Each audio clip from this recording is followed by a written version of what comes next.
Hello, friend. Welcome to Science for Sleep.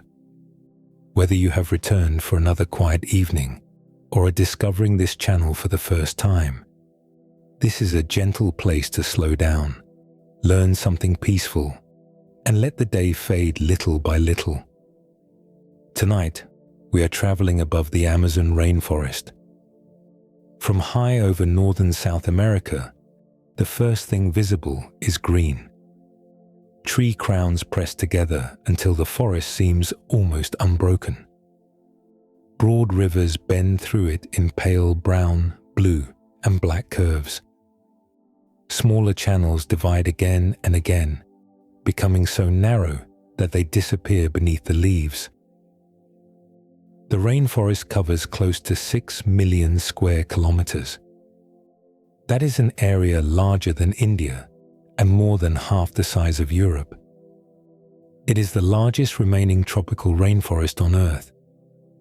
Yet even this enormous measurement depends on what is being measured. The Amazon rainforest, the Amazon biome, and the Amazon River basin are closely connected, but they are not identical. If you enjoy these quiet journeys, you're welcome to subscribe, and if it feels natural, to leave a comment sharing where you're listening from tonight. It helps others find this calm corner of science, one sleepy listener at a time.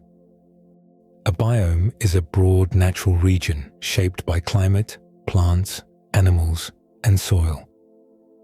When scientists map the Amazon biome, they trace the ecological region where Amazonian forests and related habitats occur.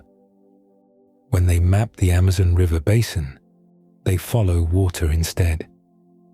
A drainage basin is all the land where rain eventually flows toward the same river system and outlet. The Amazon basin approaches 7 million square kilometers. It reaches west into the Andes, where streams begin thousands of meters above sea level. Some parts of the basin are mountain grasslands, rocky slopes, wetlands, or other landscapes that are not closed rainforest. This is why two careful maps can give different Amazon measurements without either one being wrong. Below us, the forest continues across borders that rivers, clouds, roots, and migrating animals do not follow. Brazil contains the largest portion of the Amazon, but the forest does not belong to Brazil alone. It also extends through Peru, Colombia, Bolivia, Ecuador, Venezuela, Guyana, Suriname, and French Guiana. In the west, Amazonian lowlands rise toward the Andes. Farther south and east, moist forest gradually approaches drier woodland and savanna. These boundaries are rarely sharp lines on the ground. Rainfall changes over distance. Elevation rises and falls. Soils shift from fresh river sediment to ancient sand and deeply weathered clay. The species growing in one place slowly give way to different communities in another. From the air, much of this variation is hidden beneath the same green surface. That surface includes upland forests that remain above normal floods. It includes floodplain forests where water may rise around tree trunks for months. There are palm swamps, river islands, bamboo-covered regions, white sand forests, and seasonal forests with longer dry periods. Some trees grow on ground that almost never floods. Others are adapted to roots being submerged beneath several meters of water each year. The Amazon also contains wetlands, oxbow lakes, and channels abandoned as rivers change course. Even a single tree can contain several different conditions. Its upper leaves may receive strong sun and moving air, while its lower trunk stands in shade, stillness, and heavy moisture. Across millions of square kilometers, these differences become thousands of local climates. The Amazon is therefore more than a vast place where trees happen to grow. Its rivers carry water and sediment across national borders. Its leaves release water vapor that helps form clouds. Its animals move pollen and seeds between plants. Its soils receive fallen material and return nutrients to roots. Tens of millions of people also make their homes within the wider Amazon region, in cities, riverside communities, farms, and indigenous territories. All of them overlap within one connected physical system. Seen from far above, the forest can still appear calm and simple. But that calm surface is only the upper layer. Beneath it are moving rivers, ancient soils, flooded forests, hidden roots, and living relationships repeated through every hour of the day. A landscape this large did not appear fully formed. Long before a continuous forest stretched toward the Atlantic, the continent's mountains were lower, its wetlands lay in different places, and much of its water followed routes that no longer exist. Around 20 million years ago, the interior of northern South America carried water through a landscape very different from the one visible today. No single river crossed the continent from the Andes to the Atlantic. Western Amazonia contained broad wetlands, shallow lakes, swamps, and slow-moving channels that repeatedly changed position. Researchers often group much of this environment under the name Peba system. The Peba system covered parts of present-day Peru, Colombia, Brazil, Ecuador, and Bolivia during the Miocene, a geological period that lasted from about 23 million to 5 million years ago. At different times, its waters supported freshwater fish, turtles, mollusks, and crocodile relatives. Some areas may also have held slightly salty water, when distant connections allowed marine water to enter. The direction of drainage changed as the western edge of South America continued rising. Off the Pacific coast, the Nazca Plate moves beneath the South American plate. A plate is a huge section of Earth's rocky outer shell. When one plate slides beneath another, pressure, melting, earthquakes, and crustal movement can reshape the land above. This process, called subduction, helped raise the Andes over many millions of years. The mountains did not appear as one sudden wall. Different parts rose at different rates, while erosion constantly wore down slopes that were still being lifted. As the Andes gained height, they blocked some older routes that water had followed toward the west and north.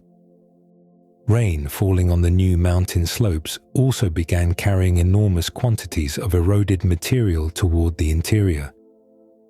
Fast streams transported gravel and sand from steep valleys. Slower water carried fine silt and clay. Much farther into the lowlands, dissolved minerals moved with the flow and later influenced the soils of floodplains far from the mountains. Layer after layer accumulated across western Amazonia. This added weight pressed down on parts of the crust. The solid outer shell of Earth can bend slowly under a heavy load, much as a wide board bends when weight is placed upon it. Geologists call this lithospheric flexure. The bending helped create lower areas where more sediment and water could collect. Erosion removed material from other places, while broad sections of the continent rose or sank by relatively small amounts. A difference of only several dozen meters, spread across hundreds of kilometers, can determine which way a major river flows. Water follows the lowest available route. When that route changes, tributaries may be captured by another river system and begin flowing toward a new coast. Sediment recovered from beneath the Atlantic provides evidence for when Andean water finally reached the eastern side of the continent. Minerals carried from the young Andes began appearing in deposits near the Amazon's Atlantic margin around 11.8 to 11.3 million years ago.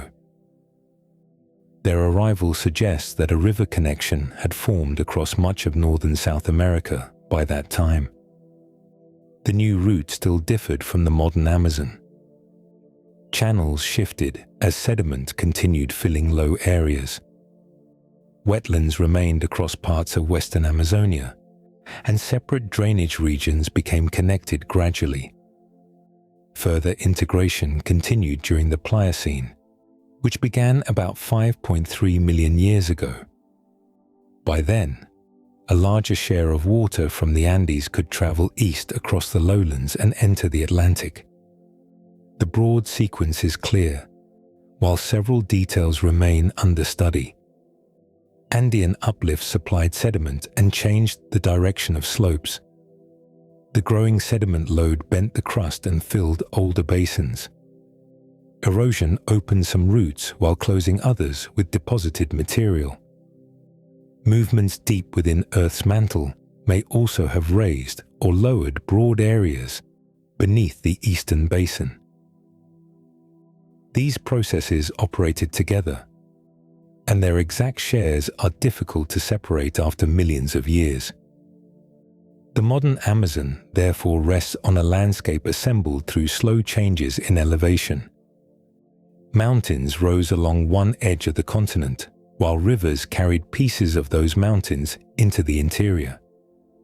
Low basins filled, divides shifted, and water gradually found a continuous path toward the Atlantic. Once that path existed, streams from distant slopes could enter the same eastward system, allowing thousands of channels to gather into the river network that now crosses the continent.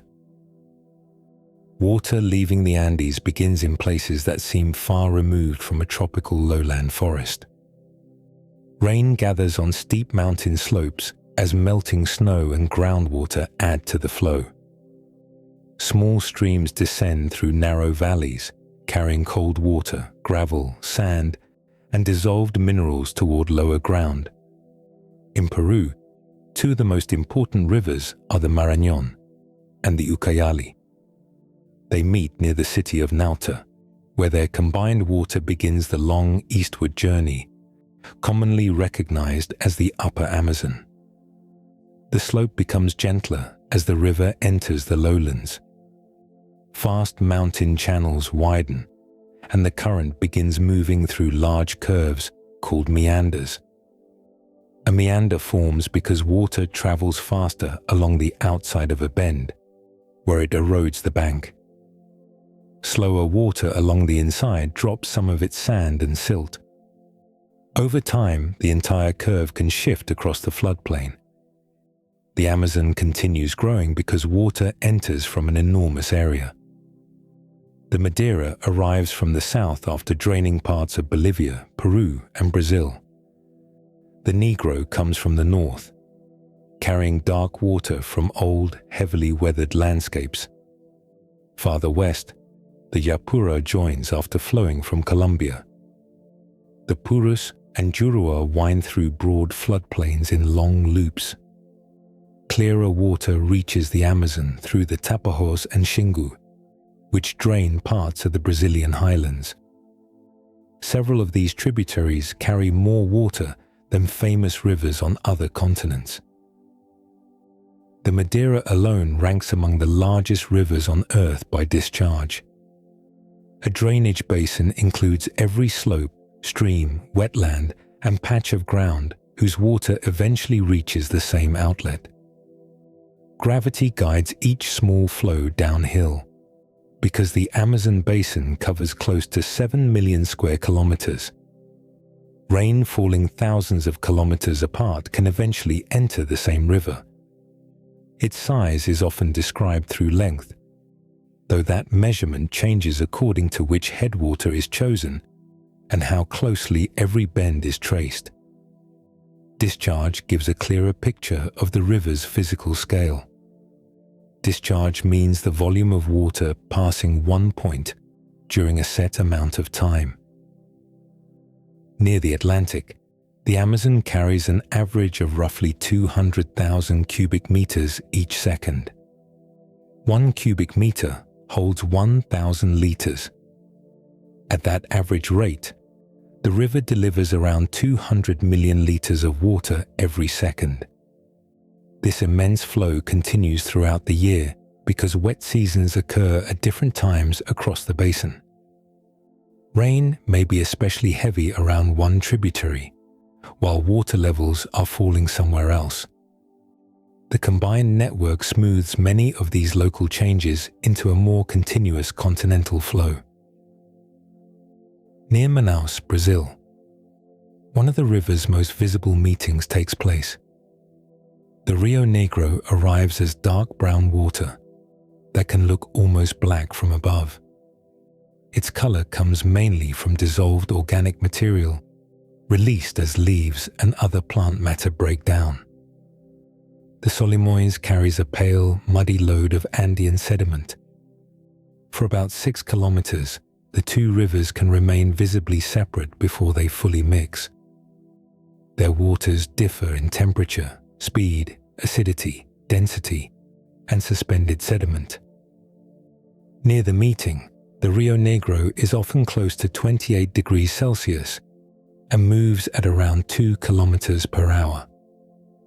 The Solimões may be closer to 22 degrees Celsius while traveling about 3 times faster.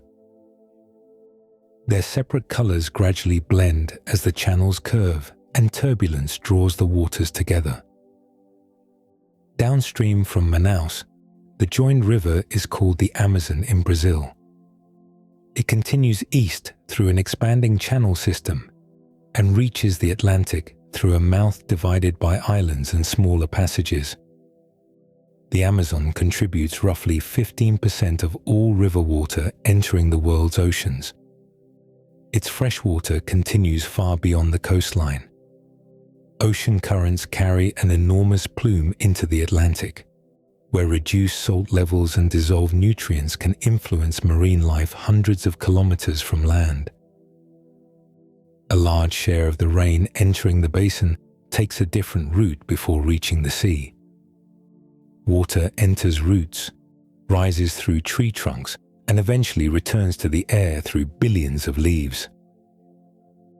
Rain that settles into the forest floor begins moving long before it reaches a stream. Some flows downhill across the surface, while another portion sinks between grains of soil. Near the top few centimeters, thousands of fine roots spread through damp earth and decaying leaves. Even thinner root hairs extend from these roots, increasing the area available for absorbing water. Moisture crosses into the root through delicate cell membranes. Dissolved minerals such as potassium and phosphorus may enter with it. Although many Amazonian soils contain only small amounts of nutrients that plants can easily use. Once inside, the water reaches a tissue called xylem. Xylem is formed from long, narrow tubes that run upward through roots, trunks, branches, and leaf veins. These tubes can carry moisture from shallow soil to a crown more than 40 meters above the ground. The upward movement depends largely on evaporation from the leaves. Water molecules cling to one another through a force called cohesion.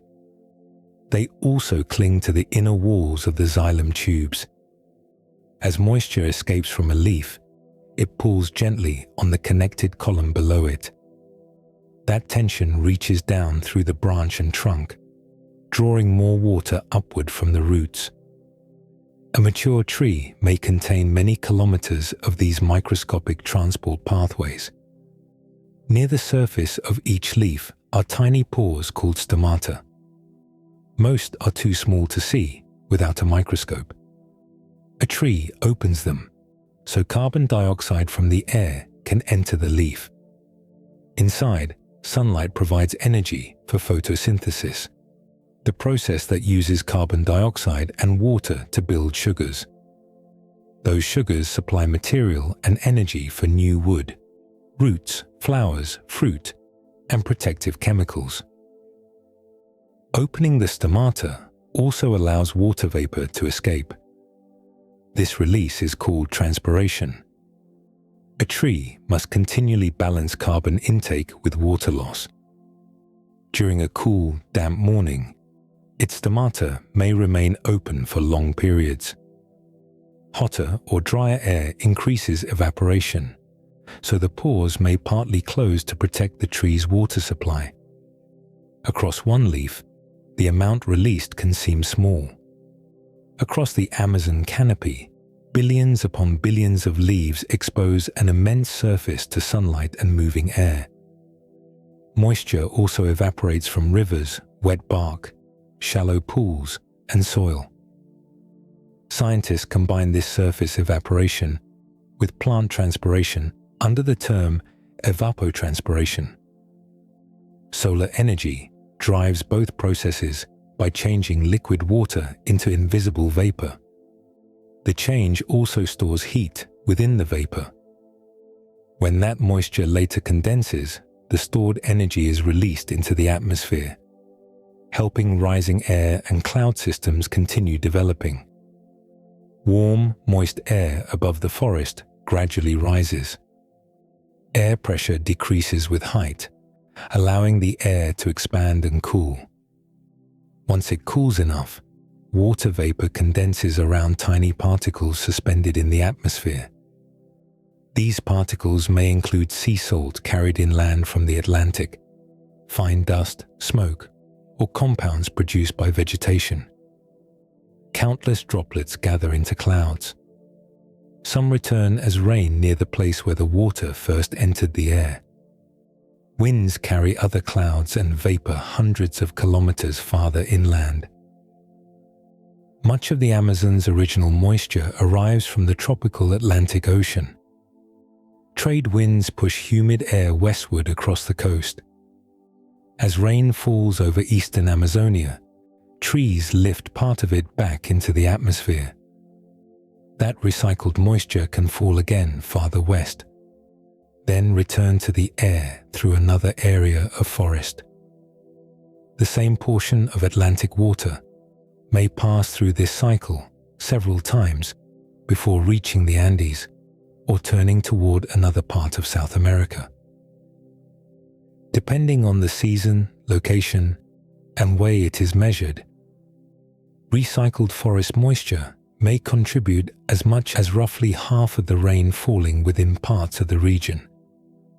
The phrase "flying rivers" describes the broad atmospheric movement created by all this vapor. These flows have no narrow banks. They can stretch across hundreds of kilometers of sky and carry immense quantities of moisture. The Andes block much of the westward movement, helping redirect humid air towards Central and Southern South America. Rainfall in parts of Bolivia, Paraguay, Argentina, and southern Brazil can therefore be influenced by water that previously passed through Amazonian leaves. This continental effect begins inside openings smaller than the point of a needle.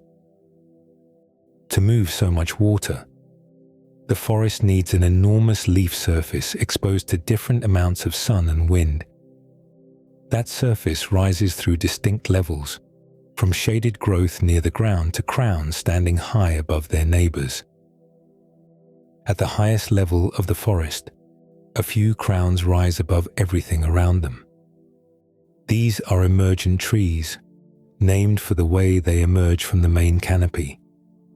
Some Amazonian emergents reach more than 50 meters above the ground. A few exceptional individuals grow even taller. Their upper leaves receive direct tropical sunlight for much of the day. Wind is stronger here than it is below, and the air can become hotter and drier during the afternoon. Branches must support their own weight while bending through storms that are partly blocked by the forest beneath them. Birds such as harpy eagles use these high crowns as lookout points and nesting sites. Farther down, the main canopy spreads across most of the forest. In mature lowland areas, this layer commonly stands around 30 to 40 meters above the ground. It has no smooth ceiling. Crowns overlap, separate, and rise at different heights, leaving narrow openings where sunlight reaches lower leaves. Much of the forest's photosynthesis occurs here because the canopy receives most of the available light. Photosynthesis is the process through which leaves use sunlight, water, and carbon dioxide to make sugars. Those sugars support new wood, roots, flowers, fruit, and seeds.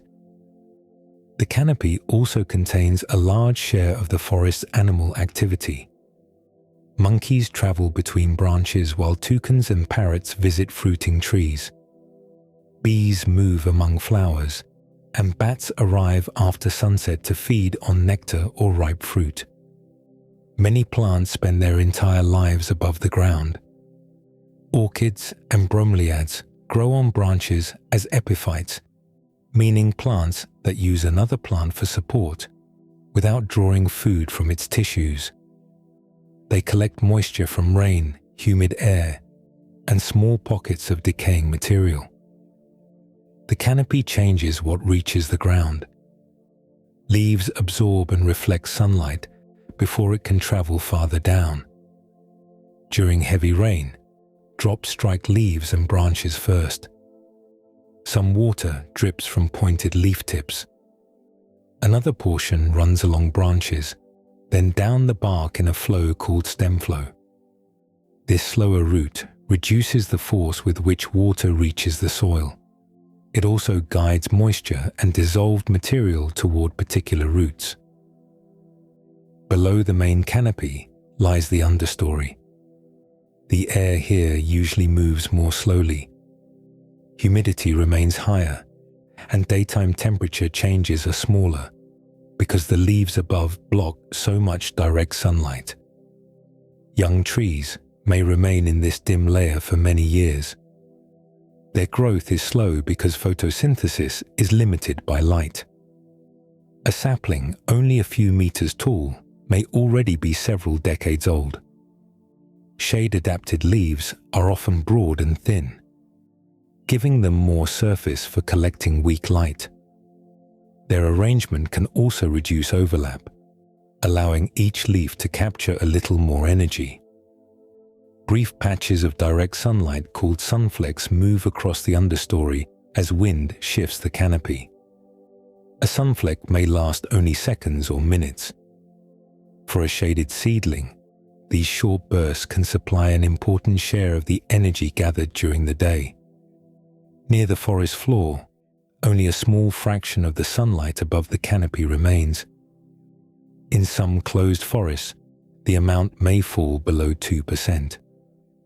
This deep shade explains why the ground is not always packed with dense bushes. Ferns, seedlings, fungi, and palms occur in many places, but large open stretches may contain mostly trunks, fallen leaves, roots, and decaying wood. Temperature stays steadier here than it does in the crowns. Moisture lingers longer after rain, while wind is reduced to faint movement between the trunks. A vertical distance of 50 meters can therefore contain several different climates.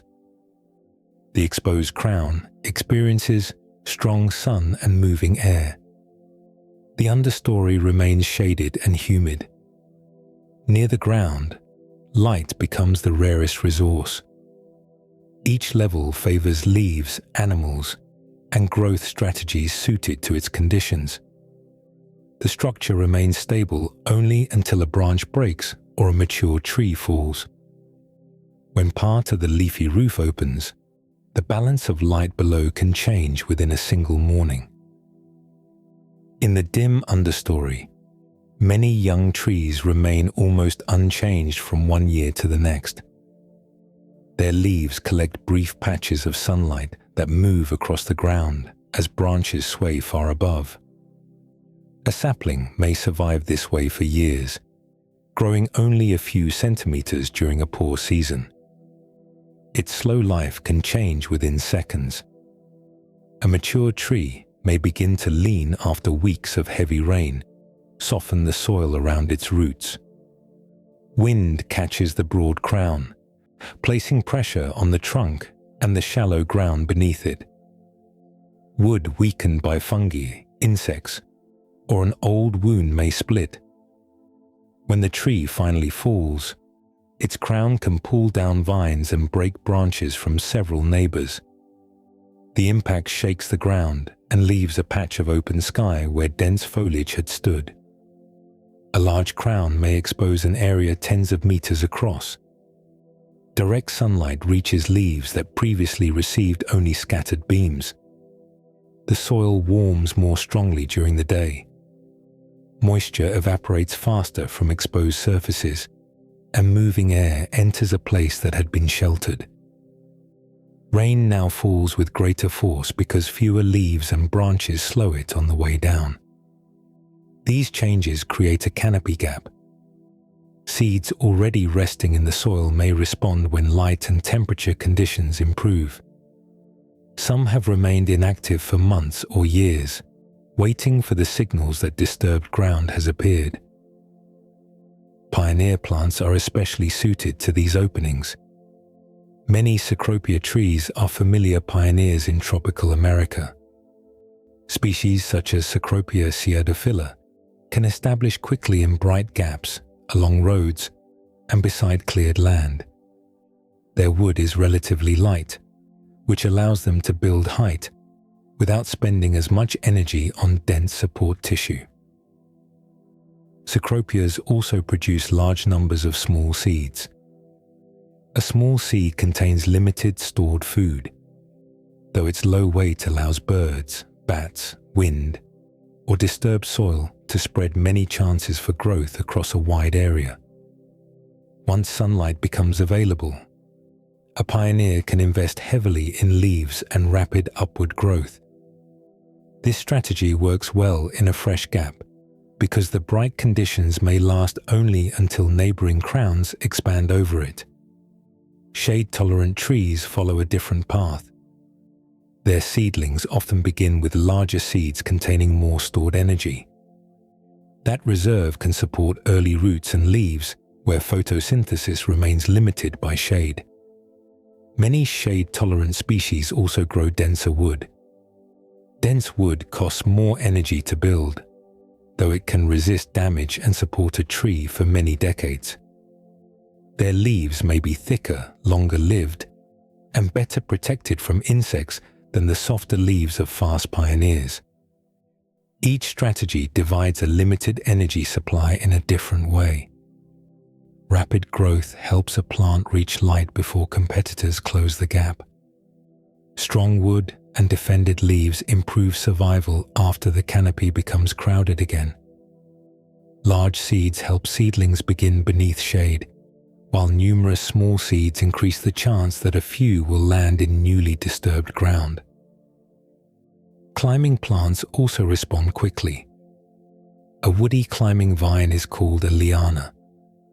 Its stem begins near the forest floor and uses tree trunks or branches as support while growing toward brighter levels.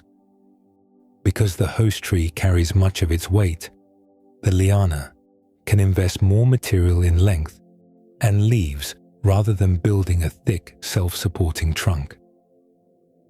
Once it reaches the canopy, its leaves may spread across the crown of the supporting tree. This reduces the light available to the host and adds weight to branches already exposed to wind. Several lianas can connect neighboring crowns, so the fall of one tree may tug on vegetation beyond the original gap. Over the following years, leaves begin covering the opening again. Pioneers rise through the center, older saplings accelerate around the edges, and surviving branches extend sideways into the available light. Some pioneers live only a few decades. Longer-lived trees eventually grow beneath or beside them and become part of the mature canopy. Across the Amazon, these events occur at different times and on different scales.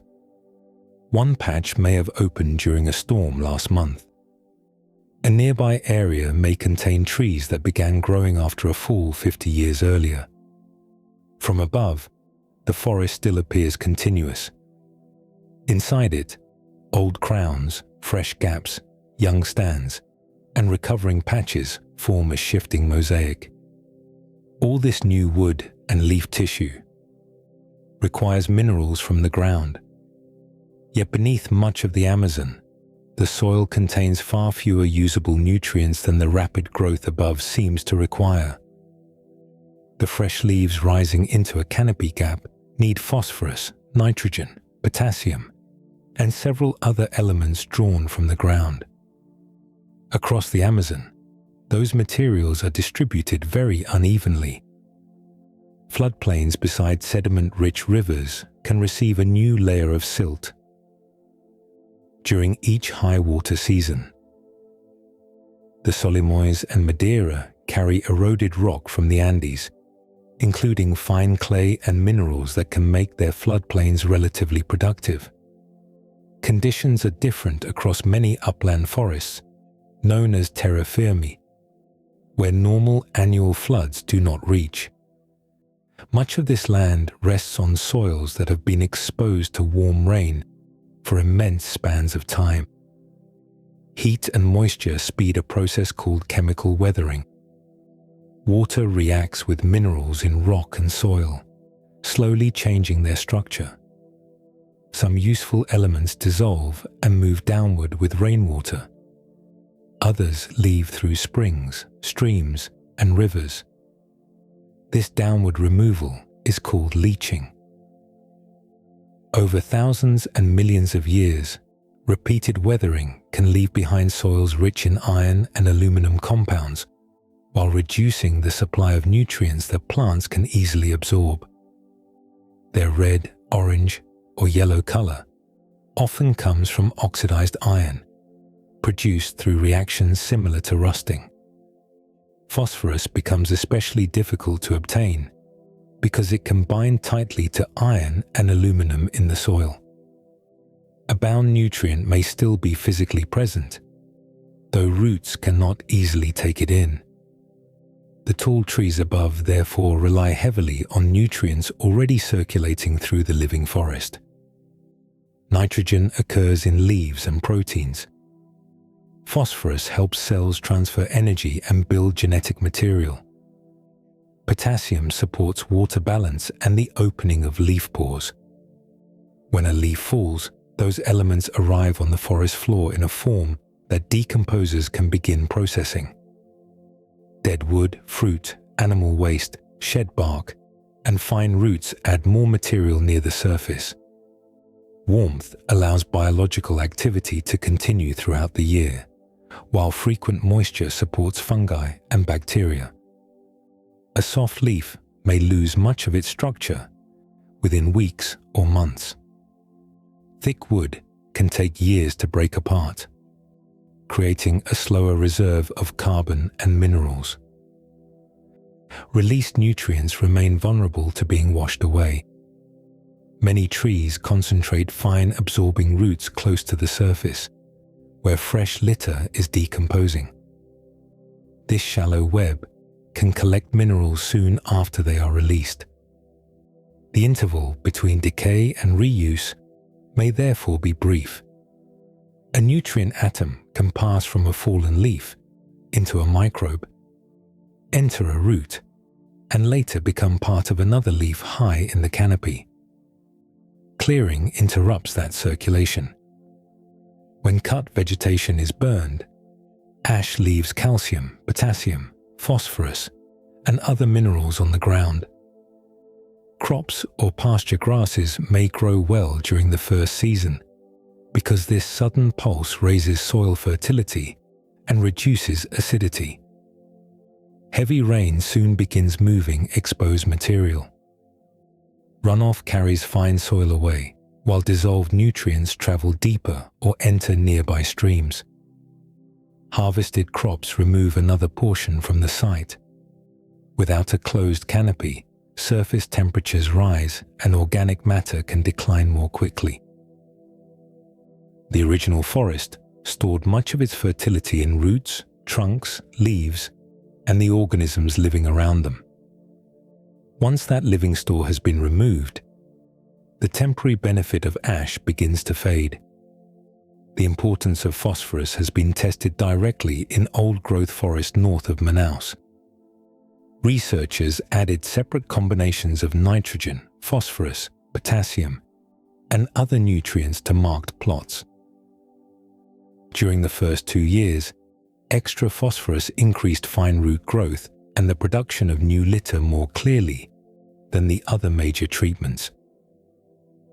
The site's low phosphorus soils are considered broadly similar to those beneath roughly 60% of the Amazon basin.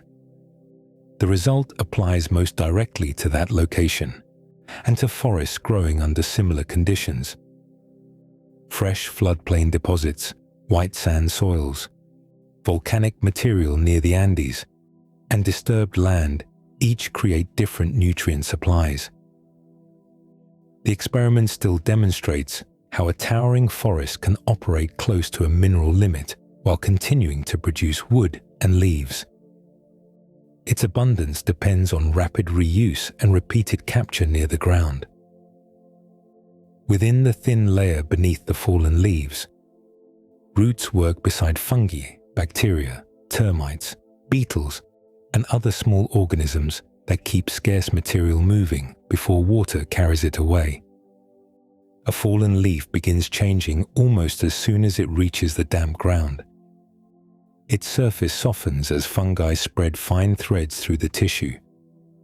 Bacteria enter tiny damaged areas and break large molecules into smaller ones. Termites, beetle larvae, mites, and other invertebrates tear, chew, and carry pieces into the soil. Flowers, fruit, bark, animal waste, and dead wood enter the same process at different speeds. A soft leaf may lose much of its structure within a few months. A thick branch can remain for years, while fungi slowly digest cellulose and lignin, the strong materials that give wood its shape. Decomposition releases carbon compounds and mineral nutrients that were once held inside living cells. Nitrogen may return to the soil as ammonium. Phosphorus can be released as phosphate. Potassium dissolves easily in water and may move through the surface layer after rain. These materials remain available for only a limited time. Heavy rainfall can carry dissolved nutrients downward, beyond the reach of many roots, or wash them into streams. The forest reduces this loss through a dense layer of fine roots close to the surface. Large roots hold a tree upright and transport water. The youngest root tips perform much of the nutrient exchange. Some are thinner than a sewing thread and live for only a few months. Their delicate outer cells absorb water and dissolved ions from the narrow spaces between soil particles. A root often changes the soil immediately around it. As nutrients are removed, a small depleted zone forms near the surface of the root. Reaching beyond that zone would require the tree to build even more root tissue, which costs carbon and energy. Fungal partners provide another route. Many Amazonian trees form relationships with arbuscular mycorrhizal fungi. The word mycorrhiza means fungus root.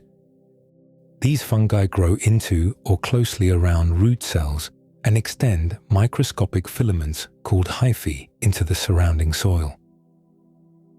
A hypha can enter pores that are too small for a root tip. Thousands of these threads increase the area explored around the tree and reach patches of phosphorus beyond the depleted soil next to the root.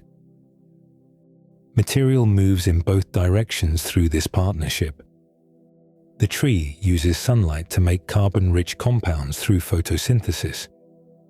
Some of that carbon reaches the fungus as sugars and lipids, which are fat-like molecules used for energy and growth. In return, the fungal filaments deliver phosphorus and other minerals to the root. They may also improve access to water during dry periods, depending on the species and soil. The exchange has a real cost. Carbon sent below ground cannot be used at the same moment to build a new leaf or lengthen a branch. A tree must gain enough mineral value from the fungus for the relationship to remain useful. Phosphorus also remains locked inside dead cells or attached tightly to mineral surfaces. Roots and microbes can release phosphatase enzymes into the soil. An enzyme is a protein that speeds a chemical reaction.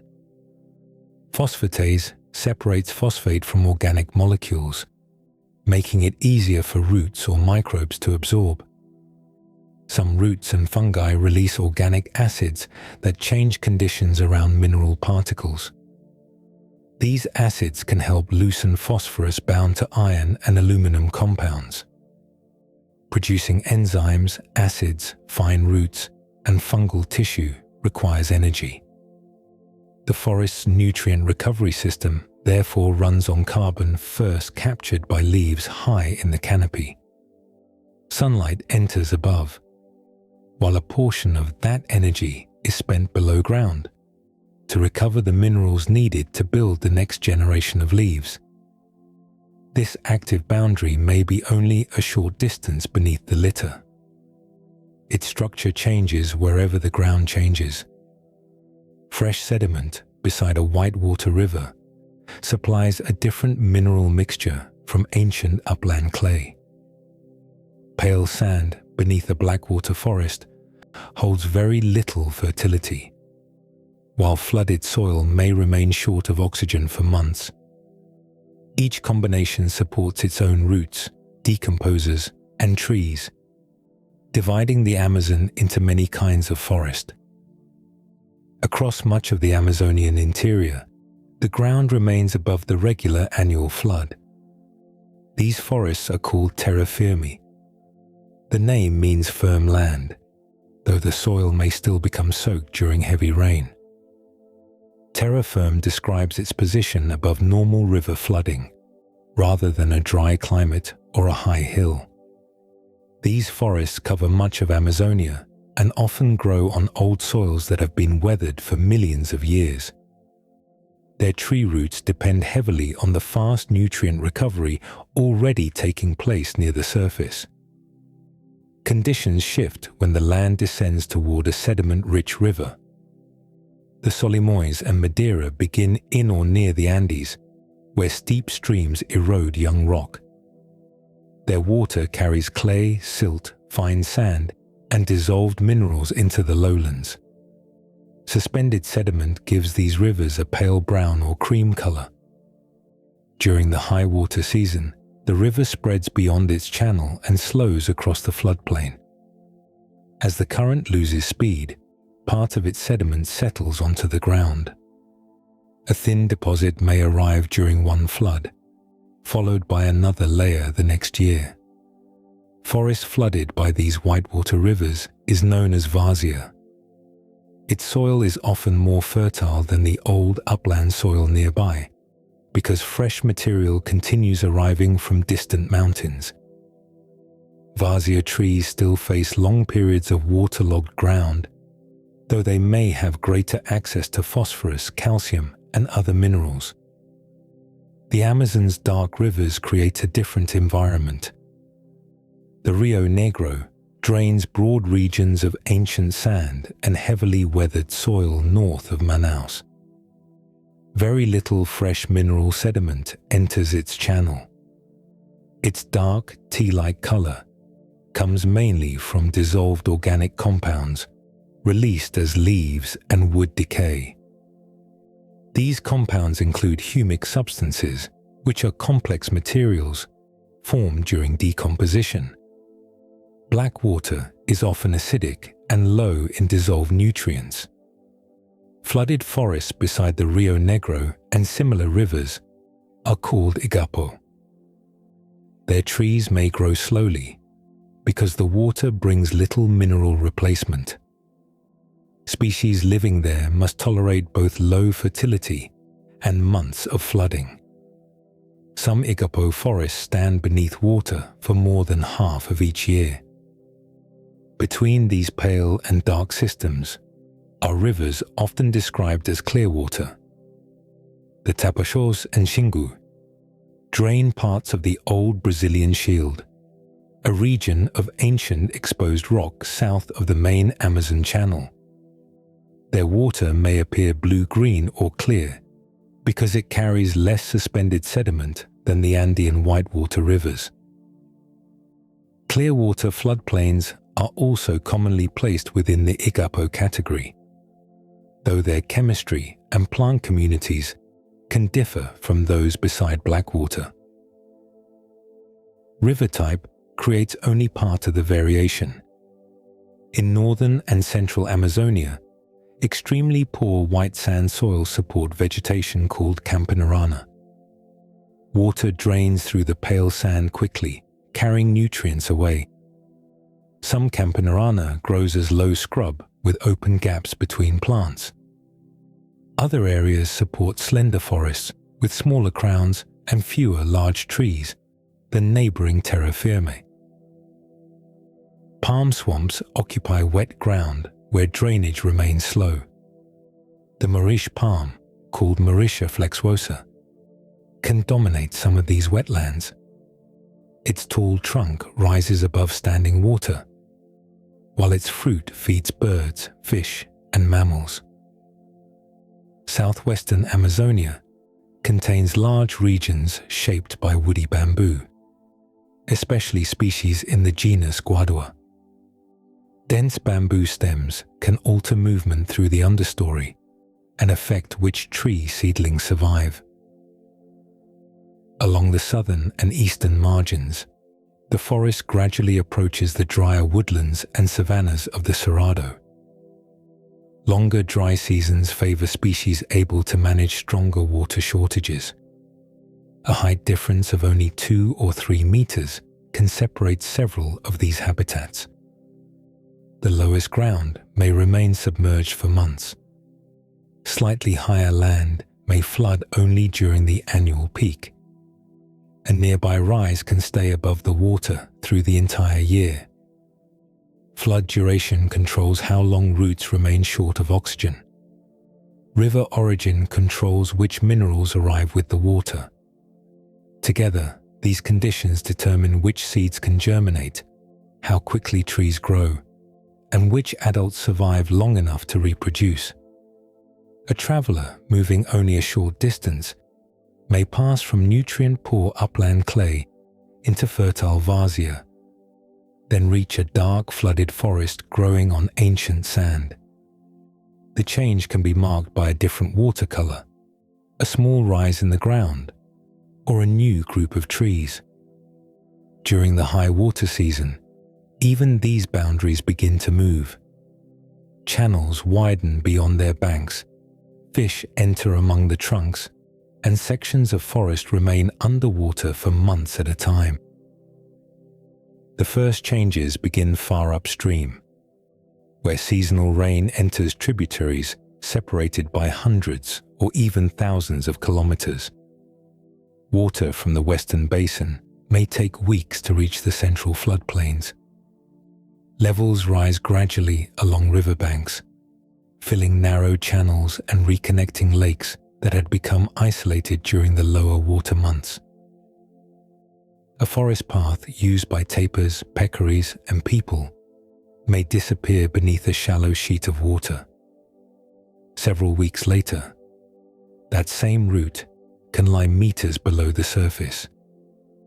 Near Manaus, the difference between low and high water on the main river commonly reaches about 10 meters.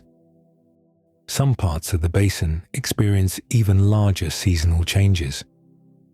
The rising river spreads sideways because the land is so flat. Water moves between trunks, around exposed roots, and through openings that were dry enough for fallen leaves earlier in the year. Fish enter the forest with it.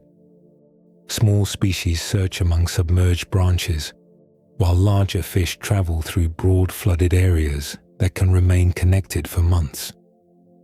A terrestrial habitat has become part of the river system without the trees moving at all.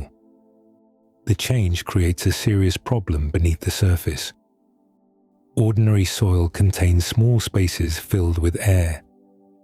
When floodwater replaces that air, oxygen moves through the soil much more slowly. Roots still need oxygen to release energy from stored sugars. Without enough of it, their cells cannot maintain normal growth and transport for long. Flood-adapted trees reduce their activity during the deepest water. Some produce internal air spaces that help oxygen move from stems towards submerged tissue. Others develop swollen stem bases, surface roots, or small raised structures that improve gas exchange near the waterline.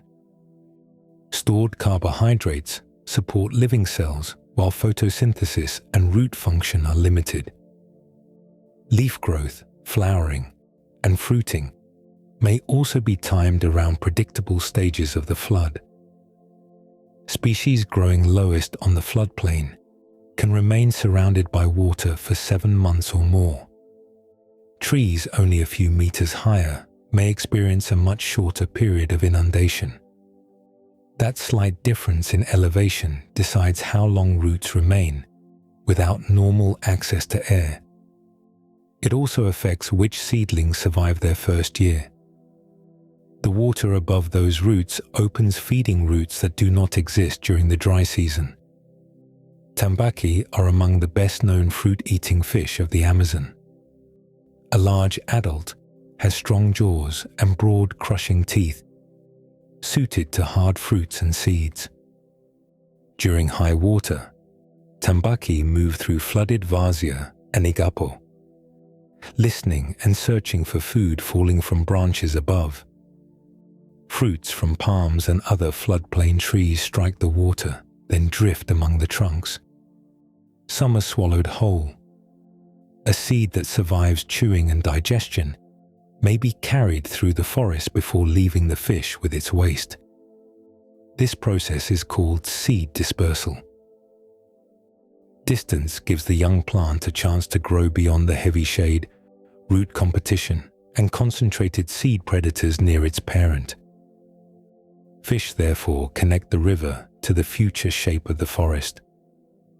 The flood pulse also organizes human life. Families move more often by canoe when paths and low roads are submerged. Fishing locations change as species leave the main channels and enter lakes or flooded woodland. Fields are planted as water retreats and exposes moist sediment.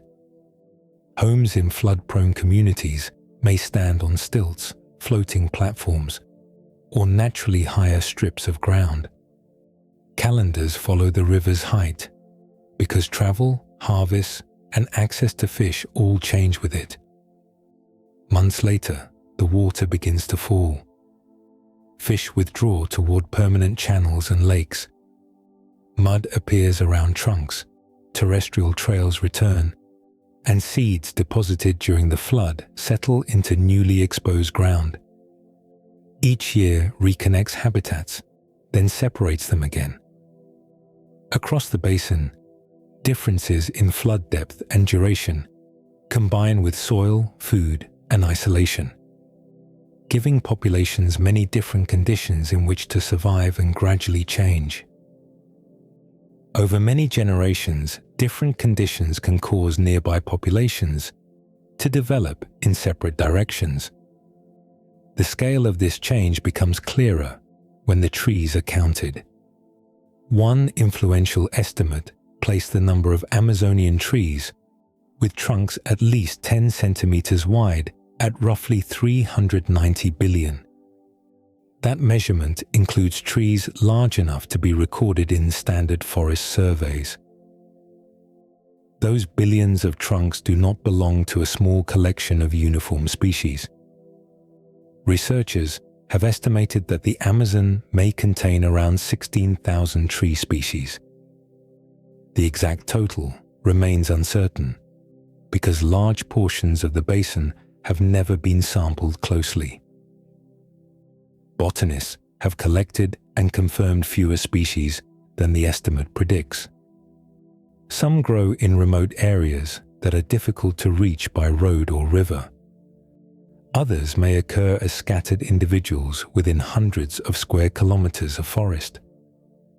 A rare species can remain unrecorded for decades if none of its trees happen to stand near a research plot, settlement, or travel route.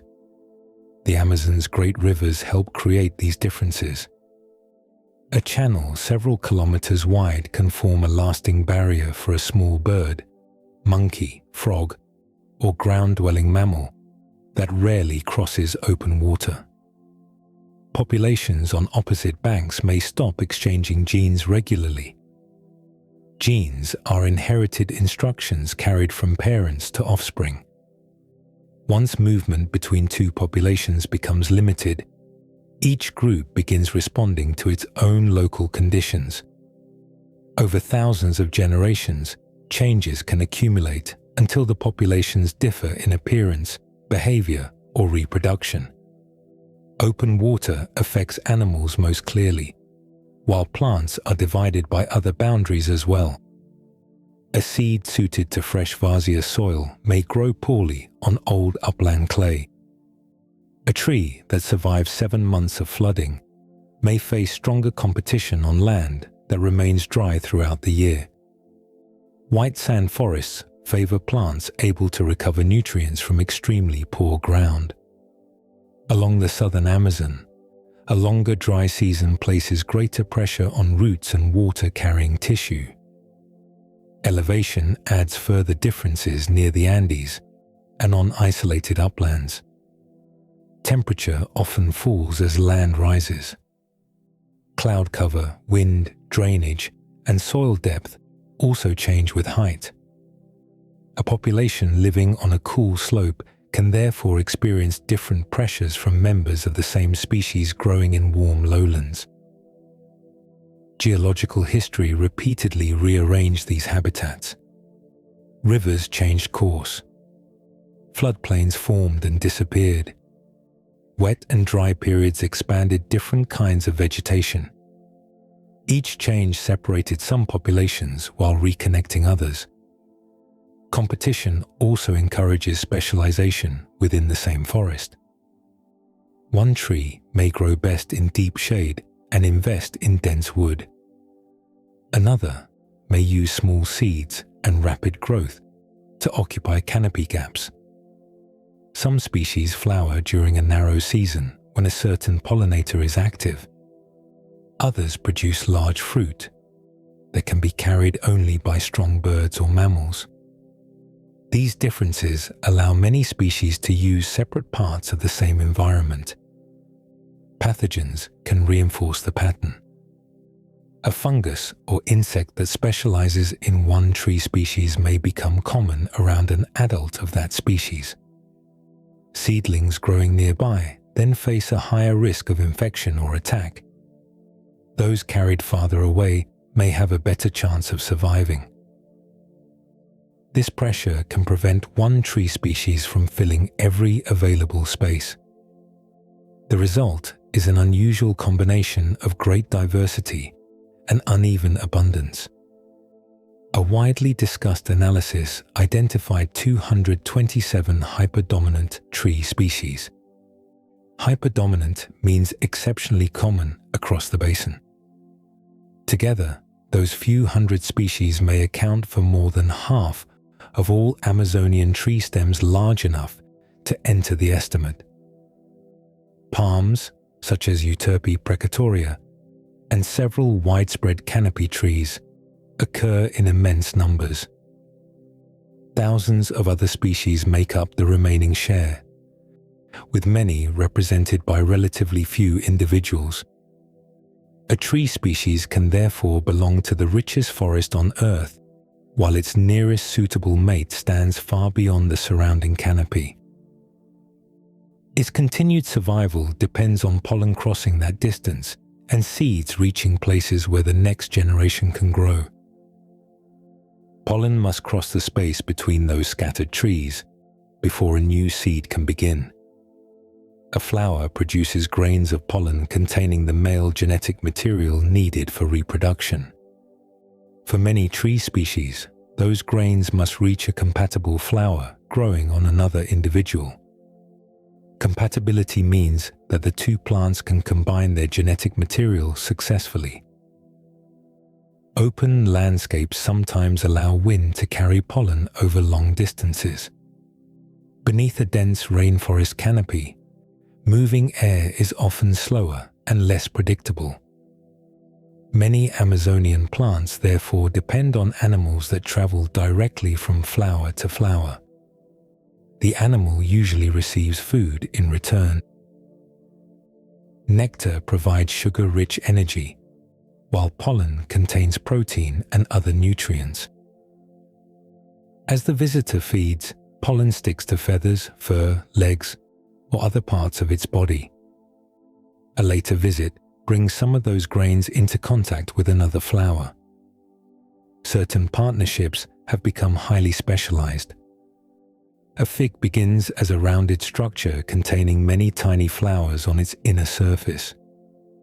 A female fig wasp enters through a narrow opening and moves among those enclosed flowers. She carries pollen from the fig where she developed and may also lay eggs inside some flowers. The next generation later leaves carrying fresh pollen.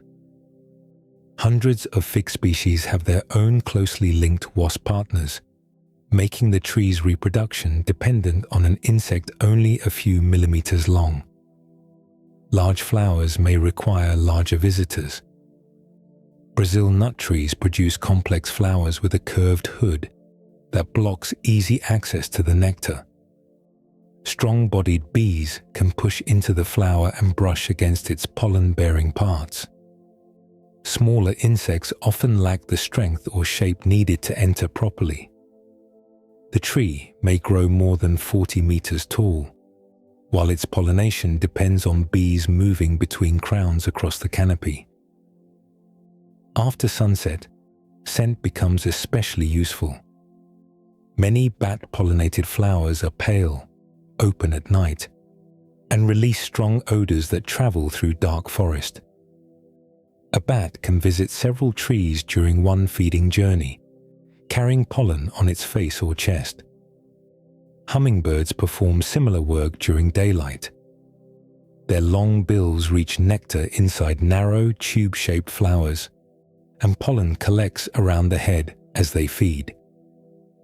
Successful pollination allows a fruit and seed to develop. The new seed then faces a different movement problem. Remaining beneath the parent tree places it in deep shade beside many competing roots. Fungi, insects, and rodents that feed on that tree's seeds may also be concentrated nearby. Traveling farther away can give the seed access to a brighter gap or a patch of less crowded soil. Different animals move seeds of different sizes. Spider monkeys and woolly monkeys swallow small or medium fruits while traveling through broad home ranges. Seeds later leave their bodies far from the feeding tree. Toucans carry fruit between crowns, while macaws can move large seeds in their bills before dropping or opening them. Bats transport smaller fruits during nighttime flights and may release seeds beneath feeding roosts. Tappers handle fruit too large for many canopy animals. A tapir can travel several kilometers through forest and wetland before depositing seeds in dung. Fruit-eating fish perform the same service during seasonal floods. Tambaki enter flooded forest, eat fallen fruit, and carry intact seeds through water that covered dry ground only months earlier. Brazil nut trees depend heavily on agoutis after their fruits reach the forest floor. A Brazil nut fruit has a hard outer wall that many animals cannot open. Agoutis use strong teeth to reach the seeds inside. They carry some away and bury them as stored food. A forgotten cache may remain underground long enough for a seed to germinate. The relationship benefits the animal even when every buried seed is later recovered. Enough caches remain untouched for some young trees to begin growing. A large analysis published in 2026 estimated that nearly 80% of Amazonian tree species depend on animals during both pollination and seed dispersal. Fewer than 1% were classified as independent of animals during both stages. The forest's next generation therefore depends on countless journeys made by bees, birds, bats, fish, and mammals. Each visitor carries pollen or seeds across a distance that a rooted tree could never travel alone. Those helpful visitors are drawn by nectar, fruit, or other rewards. The same tissues must also survive animals, fungi, and microbes that arrive to take resources without helping the plant reproduce. Once pollen has reached a flower and fruit has begun to form, the plant still has to protect the leaves supplying that growth. A leaf contains water, sugars, proteins, nitrogen, and minerals gathered through weeks or months of work. Sunlight powered its construction. Roots supplied its raw materials. The leaf must remain useful long enough to produce more energy than the tree spent building it. For an insect, that same leaf can be a meal. Plants cannot move away from hungry animals, so many Amazonian species protect their tissues through chemistry and structure. Tannins are one common group of defensive compounds. They can attach to proteins inside an animal's food and make those proteins harder to digest. A leaf rich in tannins may still be eaten, though the insect or mammal receives less nutrition from each bite. Tannins can also slow some fungi and bacteria that enter through damaged tissue. Other plants produce alkaloids. An alkaloid is a carbon-based chemical containing nitrogen that can affect nerves, muscles, or metabolism. Caffeine and nicotine are familiar alkaloids from plants outside this immediate forest scene, while tropical species produce thousands of related compounds with different effects. A small amount may discourage feeding. A stronger dose can disrupt movement, digestion, or development in an insect. Physical barriers support these chemical defenses. A thick leaf takes more effort to chew than a soft young one. Waxy surfaces reduce water loss and can make it difficult for small insects to grip or pierce the tissue. Some plants place hard silica particles inside their leaves. Silica is the same basic material found in sand, and its rough crystals can wear down insect mouthparts over time. Young leaves are often especially vulnerable. They may contain more nitrogen and less tough fiber, because their cells are still expanding. Many trees protect this brief growth stage with stronger chemical defenses, then gradually shift toward harder tissue as the leaf matures. The rubber tree, Hevea brasiliensis, uses another form of protection. When an insect cuts its bark or leaf, pale latex flows into the wound under pressure. Latex is a mixture of water, rubber particles, proteins, and defensive chemicals.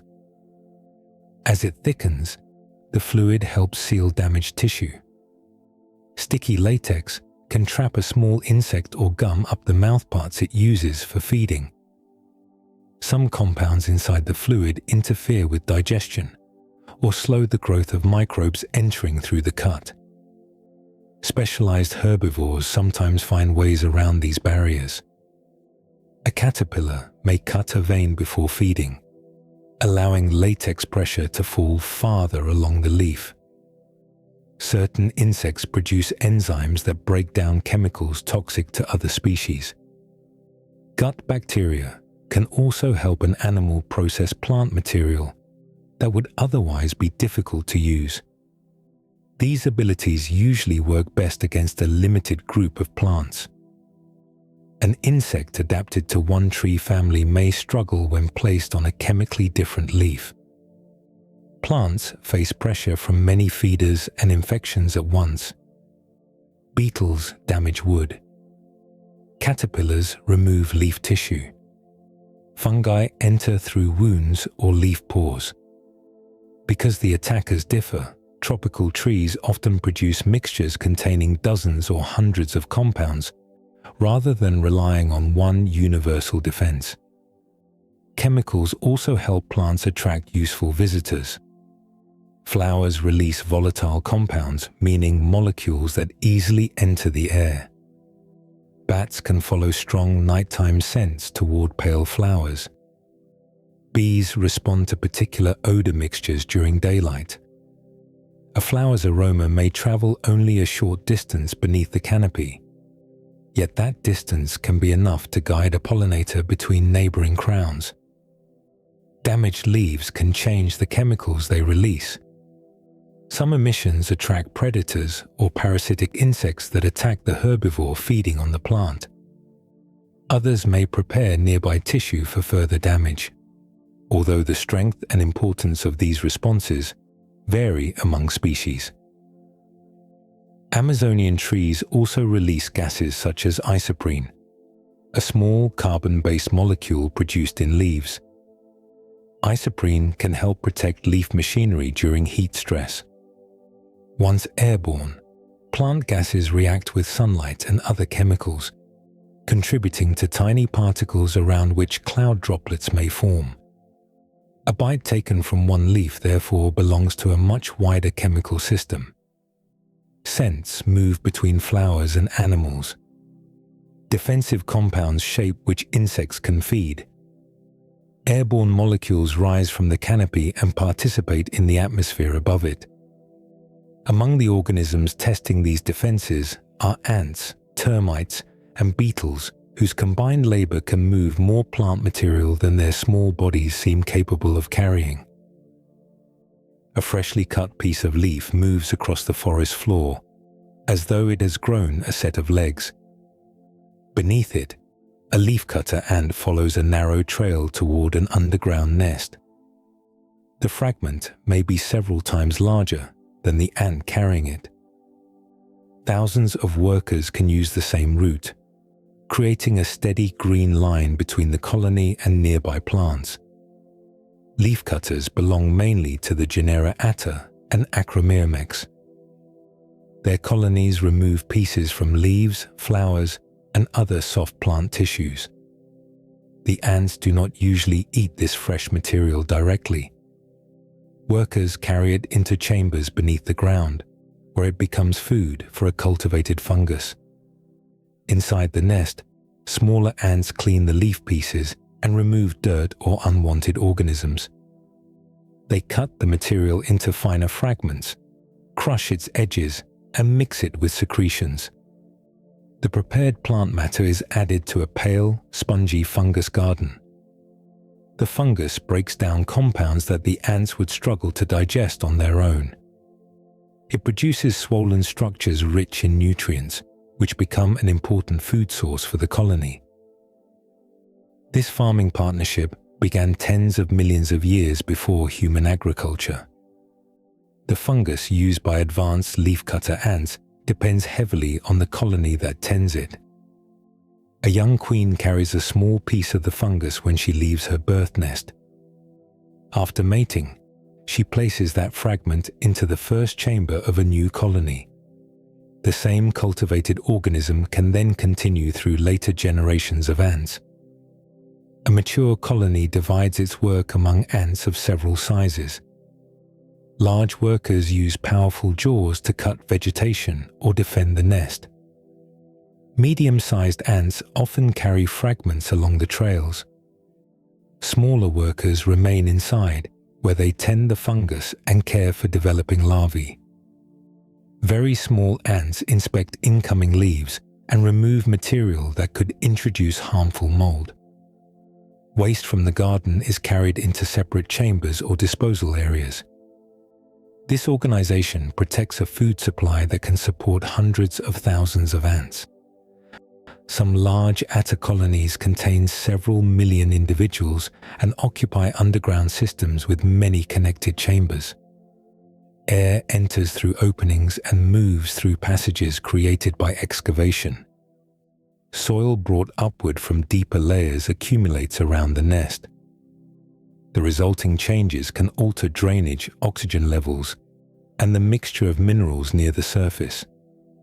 Termites reshape dead wood through a different partnership.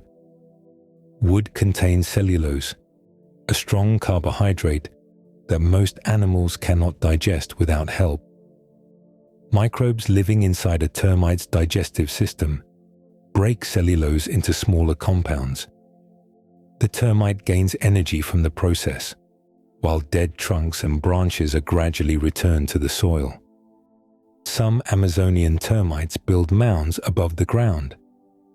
Others remain inside wood or create covered tunnels along trunks, allowing workers to travel while protected from dry air and predators. Dung beetles begin with material left by larger animals. A beetle may shape dung into a ball and roll it away, or dig directly beneath the pile and carry portions underground. Burial places nitrogen and other nutrients below the surface. Seeds contained in the dung may also be moved away from insects or rodents searching above ground. A seed placed in moist soil gains a different chance of germinating than one left exposed on the surface. Decomposition continues through the work of beetle larvae, mites, springtails, fungi, and bacteria. Their feeding breaks material into smaller pieces and increases the surface available for chemical decay. Fungal threads enter wood and leaf tissue. Bacteria process compounds released into damp soil. Mites graze on fungi or consume tiny fragments of organic matter. Each action changes only a small area. Across millions of nests, logs, dung piles, and patches of leaf litter, the combined result reaches the scale of the forest. Tunnels allow air and water to enter compact soil. Buried material moves nutrients below the surface. Fungus gardens convert fresh vegetation into food, while termites return old wood to biological circulation. These organisms act as ecosystem engineers because their ordinary behavior changes the physical conditions experienced by other species. Their work usually remains close to a colony, mound, or fallen trunk. Larger animals extend similar effects across much greater distances, carrying seeds and nutrients along routes that can continue for several kilometers through the forest. Beyond the narrow trails of ants and the chambers of termites, larger paths wind for kilometers between trees, streams, and wetlands. A heavy fruit may fall beneath the canopy with a dull sound and remain far too large for a small bird to swallow. Its seed may be protected by thick pulp, a hard shell, or both. Moving that seed away from the parent tree requires an animal strong enough to carry it, crush it, bury it, or swallow it whole. Lowland tapirs, known scientifically as Tapirus terrestris, perform this work across much of the Amazon. An adult can weigh more than 200 kilograms. Its flexible snout pulls fruit from low branches and gathers fallen food from the ground. After feeding, a tapir may walk several kilometers through forest, marsh, and shallow water before depositing the seeds in its dung. This movement gives a seed access to a new patch of soil. It also carries genetic material between groups of trees that may be separated by rivers, flooded ground, or long stretches of unsuitable habitat. Dung provides moisture and nutrients during the seed's first days on the forest floor. Beetles may later break the pile apart, burying some seeds more deeply and continuing the movement begun by the tapir. Large primates work higher above the ground. Spider monkeys travel through wide home ranges while feeding on ripe fruit. Seeds pass through their digestive systems or fall from feeding trees after the pulp has been removed. Woolly monkeys perform similar work in western Amazonia, where a single troop may visit many fruiting crowns during one day. Toucans and macaws handle fruits that smaller birds cannot manage. A toucan can swallow some fruits whole, carrying the seeds before releasing them elsewhere. Macaws use powerful bills to open hard shells, though some seeds escape destruction and fall beneath distant feeding perches. Peccaries disturb leaf litter as they search for roots and fallen fruit. Agoutis carry large seeds into hiding places and leave some caches behind. Each species moves a different range of seed sizes across a different distance. Predators shape these journeys from another level of the food web. A jaguar may hunt peccaries, deer, capybaras, and other large animals. Its presence can change where prey feed, when they travel, and how long they remain in one place. Those behavioral changes affect which seedlings are eaten and where seeds are deposited. High in the canopy, the harpy eagle creates similar pressure among tree-living animals. Its broad wings are suited to moving through gaps between branches. Powerful feet allow it to capture monkeys, sloths, and other medium-sized prey. Predation changes the number and behavior of animals that eat leaves, fruit, and seeds. The effect can continue downward into future plant growth. Hunting and fragmentation weaken these relationships, even when much of the canopy remains visible. Scientists use the word defination for the loss of animal life from an ecosystem. A definated forest may still appear green from the air. Mature trunks can remain standing for decades, while pollinators, seed carriers, and predators become scarce below. The first changes may appear among seedlings rather than full-grown trees. Large seeded species are especially vulnerable when their main dispersers disappear. Their seeds often contain enough stored energy to establish in deep shade, and many grow into tall trees with dense wood. Without tapirs, large primates, or suitable birds, those seeds collect close to the parent crown. Shade is strongest there, and insects, rodents, or fungi that specialize in that tree may already be concentrated nearby. Fewer young plants survive at a distance. Small seeded species may spread more easily through wind or through the remaining small animals. Over many decades, this difference can change which trees replace adults as they fall. The shift may also affect carbon storage because many large-seeded tropical trees develop substantial trunks and long lifespans. Animal movement therefore reaches far beyond one meal. A swallowed fruit can influence where a tree grows, which species surround it, and how much carbon the future forest holds. People have participated in similar movements for thousands of years, carrying useful plants between settlements and changing the soil beneath places where generations lived. Near old settlement sites, the plants growing today sometimes preserve the results of choices made centuries ago. Brazil nut trees may stand in unusually dense groups beside former villages or travel routes. Cacao, peach palm, acai, and other useful species can also appear more often near places where people once lived. Families protected productive trees, cleared competing plants, carried seedlings, and planted seeds closer to their homes. Repeated over many generations, these small decisions changed which species became common in parts of the forest. The process could continue even after a settlement was abandoned. Fruit-eating animals spread seeds from the planted groves. Young trees established nearby, while long-lived adults remained visible for centuries. A Brazil nut tree can survive for several hundred years. Its position may therefore record human activity older than the surrounding buildings, paths, or spoken histories. Domestication developed gradually. People repeatedly gathered seeds from plants with useful traits and gave those plants more chances to reproduce.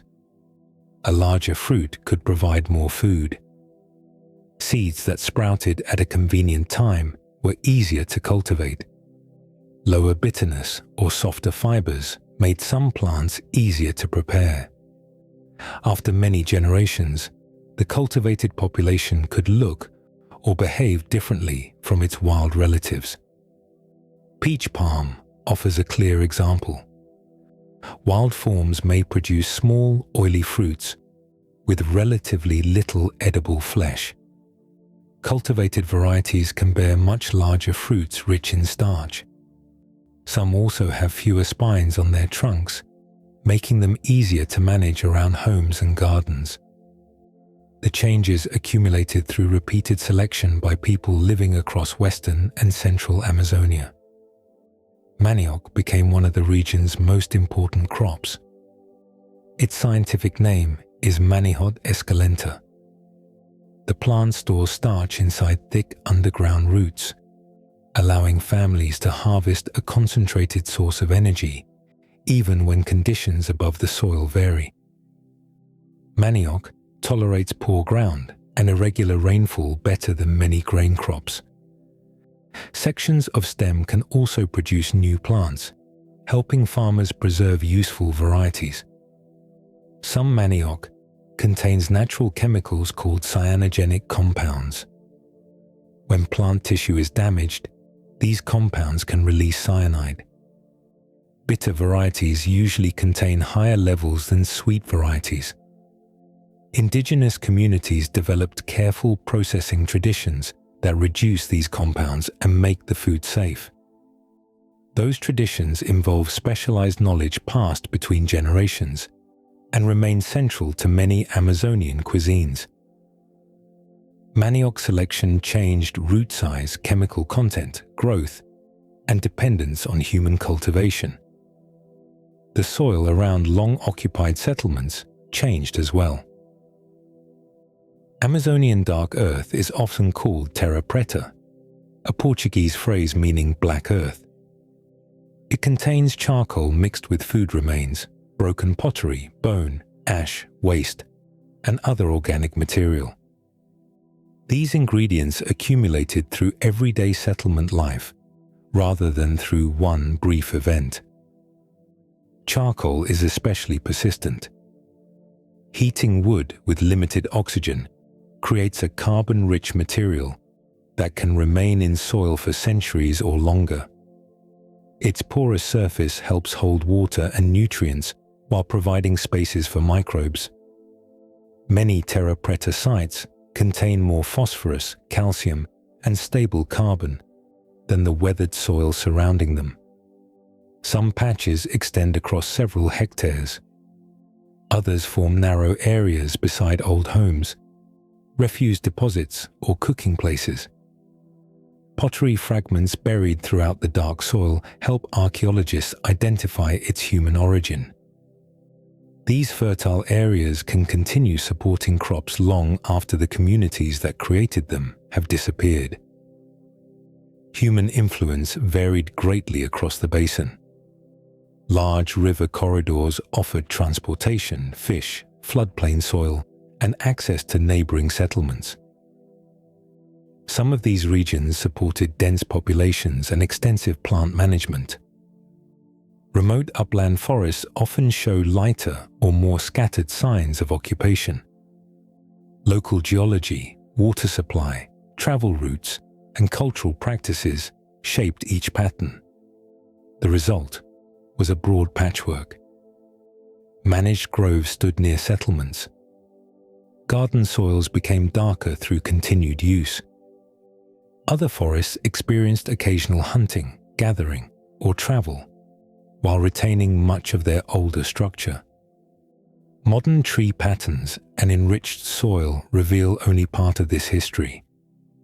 Beneath the canopy, raised ground, straight roads, deep ditches, reservoirs, and broad plazas preserve evidence of settlements that once extended far beyond a few planted trees. One of these older settlement patterns may first appear as a straight line crossing ground that otherwise curves with streams and slopes. From above, some lines connect circles, squares, and broad raised platforms. Others lead toward rivers or link groups of earthworks separated by several kilometers. Natural drainage rarely produces such regular geometry. These shapes began attracting wider attention as roads and farmland exposed parts of the southern Amazon. Satellite images later allowed researchers to compare patterns across much larger areas. In Acre, western Brazil, clearing revealed hundreds of geometric earthworks known as geoglyphs. Many consist of deep ditches arranged in circles or squares. Some measure more than 300 meters across. The soil removed from a ditch was often piled along its edge, creating raised banks that made the enclosure more visible from ground level. Excavations have found broken pottery, charcoal, and darkened soil near several sites. The exact purpose of every enclosure remains uncertain. Some may have served as gathering places, ceremonial spaces, defended locations, or markers within managed landscapes. Their size shows that construction required organized labor over long periods. Farther east, the Upper Xingu contains evidence of settlements arranged around central plazas. Roads extended outward from some villages in carefully planned directions. These routes connected nearby communities, fields, water sources, and areas of managed forest. Raised causeways helped people cross wet ground during seasonal flooding. Ditches and embankments altered movement around settlements, while ponds and reservoirs stored water or supported fish. Wooden houses and fences decayed after abandonment. The earth beneath them remained. Across Bolivia's Llanos de Mojos, people created raised fields, canals, mounds, and causeways within seasonally flooded savanna. Built-up surfaces kept homes or crops above water. Channels helped move canoes, manage fish, or guide water through the landscape. The Upper Tapajos also contains fortified settlements and earthworks positioned along parts of southern Amazonia's drier edge. Together, these regions form an archaeological belt extending for roughly 1,800 kilometers. A study published in 2018 examined this southern rim and documented fortified settlements dating mainly from about 1250 to 1500. Researchers estimated that landscapes suitable for similar earthworks may cover around 400,000 square kilometers. That estimate describes an area where additional sites could occur. It does not mean that every part of the region held dense settlement at the same time. Many traces remain hidden beneath forest that has never been cleared. LiDAR helps researchers examine some of that covered ground. The name comes from light detection and ranging. An aircraft sends rapid laser pulses toward the surface and records how long each pulse takes to return. Many beams reflect from leaves and branches. A smaller number pass through gaps in the canopy and reach the soil. Computers compare millions of returns and build a model of ground height beneath the vegetation. Shallow ditches, raised roads, mounds, and platforms can then appear as subtle changes in elevation. LiDAR does not reveal a complete settlement by itself.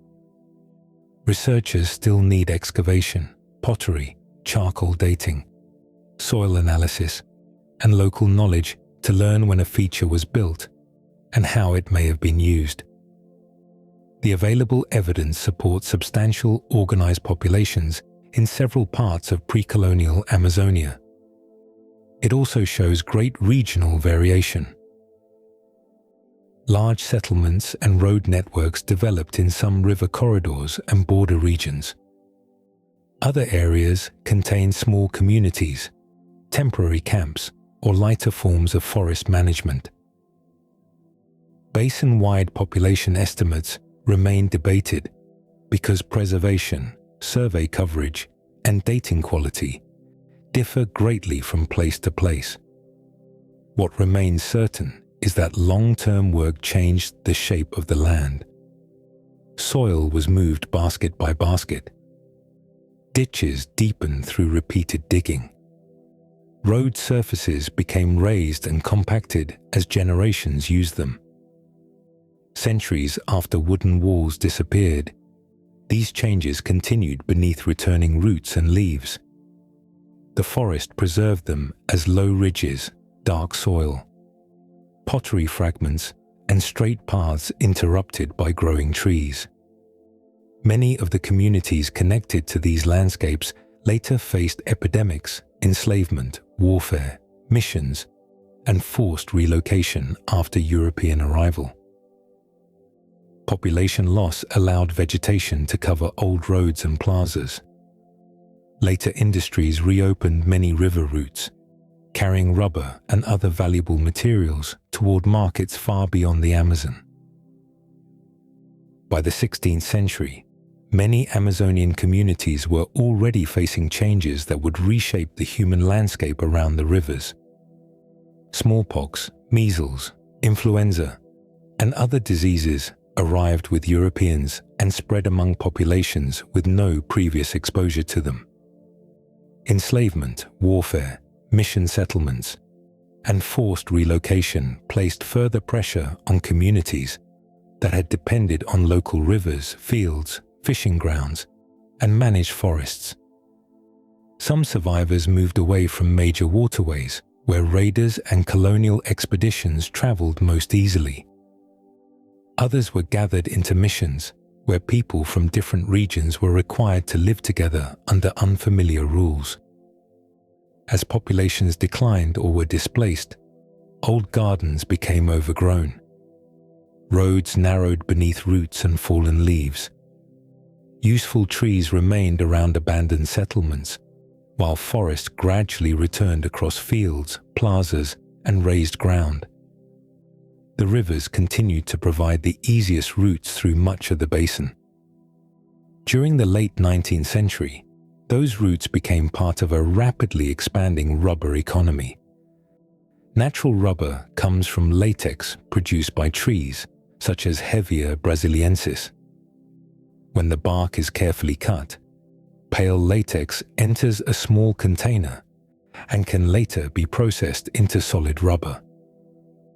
Demand rose as factories required flexible material for belts, seals, waterproof goods, electrical insulation, and bicycle tires. The development of the motor car increased demand further near the end of the century. Wild rubber trees rarely grow in neat groups. They are usually scattered through the forest, often separated by other vegetation. A rubber tapper followed a long route, known as an estrada. Visiting individual trees spread across several kilometers. Latex had to be gathered repeatedly because one tree produced only a limited amount at a time. This scattered pattern made Amazonian rubber dependent on river transport and a large labor force. Manaus and Belém grew wealthy as rubber moved toward the Atlantic. Farther west, Iquitos became an important trading center in Peru. Imported furniture, machinery, clothing, and building materials arrived from Europe. Belem's Teatro da Paz opened in 1878. The Teatro Amazonas in Manaus opened in 1896, with electric lighting and materials brought from overseas. These monuments reflected only one side of the industry. Many indigenous people and migrant workers became trapped in debt systems. Food, tools, clothing, and transport were charged at high prices, while rubber was purchased from workers at rates controlled by merchants. The debt could grow faster than a person could repay it. In regions such as the Putumayo, between present-day Colombia and Peru, indigenous communities faced forced labor, displacement, abuse, and severe violence connected to rubber collection. The forest produced enormous wealth, though much of that wealth left the places and people responsible for gathering the latex. Amazonia also lost its advantage when rubber cultivation expanded elsewhere. In 1876, thousands of rubber seeds collected in Brazil were sent to Britain. Seedlings raised at the Royal Botanic Gardens at Kew were later transported to British colonies in Asia. Plantations developed in Ceylon and Malaya, where rubber trees could be grown in organized rows near roads and processing facilities. Workers could reach many trees within a smaller area. Costs fell as plantation knowledge and transport improved. By the early 20th century, Asian rubber had taken a large share of the global market, and the first Amazonian rubber boom declined. Other forms of extraction continued changing the basin. Logging removed valuable trees such as mahogany and IPE. Mining expanded around deposits of gold, iron ore, bauxite, and other minerals. Hydroelectric dams altered river flow and flooded large areas. Cattle ranching became one of the leading uses of cleared land, especially along the southern and eastern edges of the forest. Roads made these activities easier to expand. In 1970, Brazil's military government began construction of the Trans-Amazonian Highway as part of a national settlement and development program. The road was planned to cross thousands of kilometers from the Atlantic side of Brazil toward the western interior. New settlements and side roads appeared along portions of its route. Transporting timber, cattle, machinery, and people became easier wherever dependable access reached the forest. Each road also created new points of entry. Smaller routes branched toward logging sites, farms, mines, and settlements. The physical disturbance extended beyond the exposed strip of dirt, because every opening placed sheltered forest beside stronger sunlight, moving air, and a drier edge. A few meters beyond a new road, the forest begins experiencing conditions that once occurred only high in the canopy. Direct sunlight reaches trunks and leaves that developed beneath steady shade. Wind enters between trees with greater force, while warm air removes moisture from bark, litter, and shallow soil. This newly exposed boundary is called a forest edge. Inside continuous rainforest, layers of vegetation slow the wind and help maintain high humidity. A road, pasture, or cleared field removes that shelter from one side. During the day, temperatures near the opening can rise several degrees above those deeper inside the forest. Humidity also falls more quickly after rainfall ends. These changes are strongest near the boundary, though their effects can extend hundreds of meters into a fragment. The shape of the remaining forest matters. A large square block contains more protected interior than a long, narrow strip of the same area. Dividing one forest into many small pieces creates additional edge around every piece. More trees are then exposed to heat, dry air, and moving wind.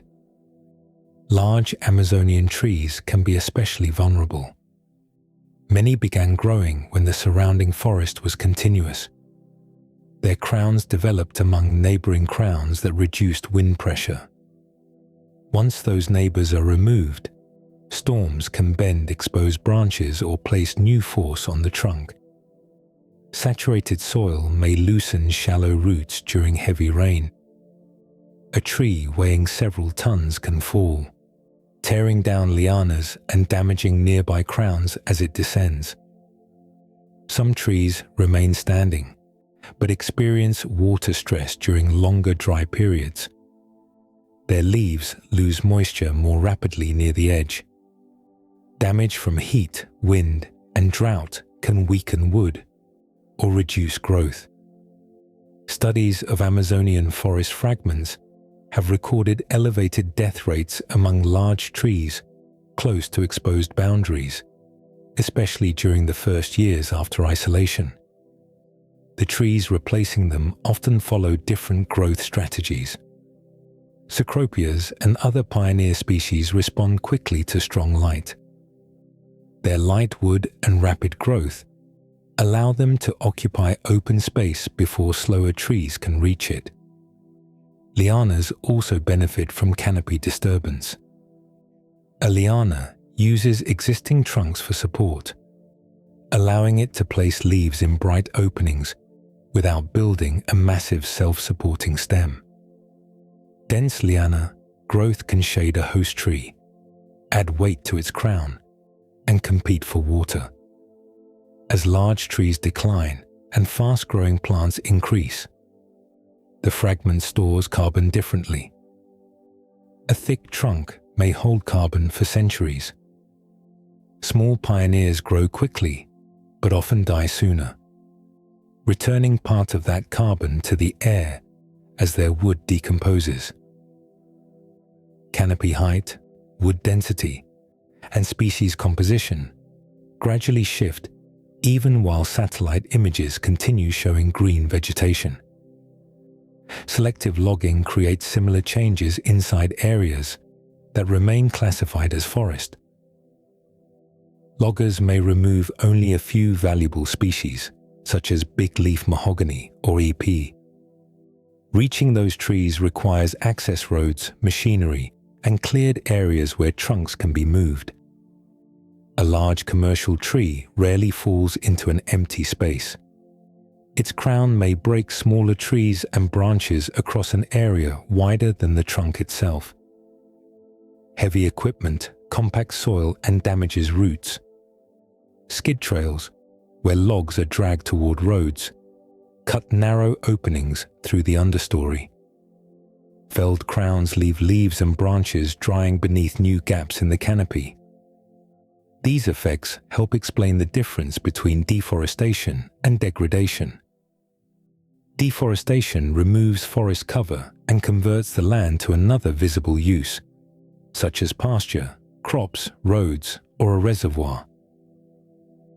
Degradation leaves part of the canopy standing, while reducing the forest's structure and biological function. Logging can lower stored carbon.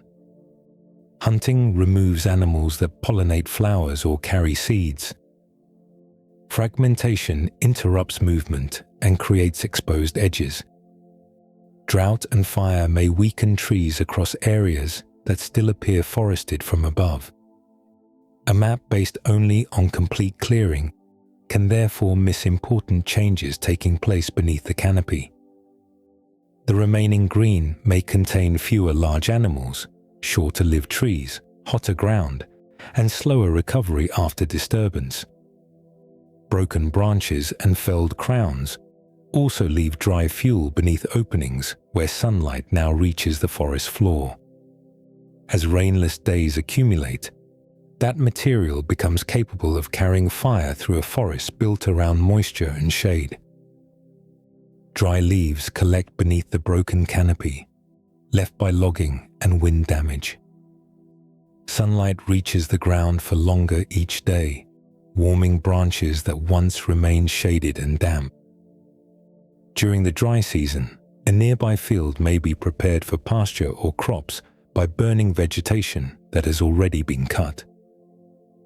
Most fires in the Amazon begin with a human source of ignition.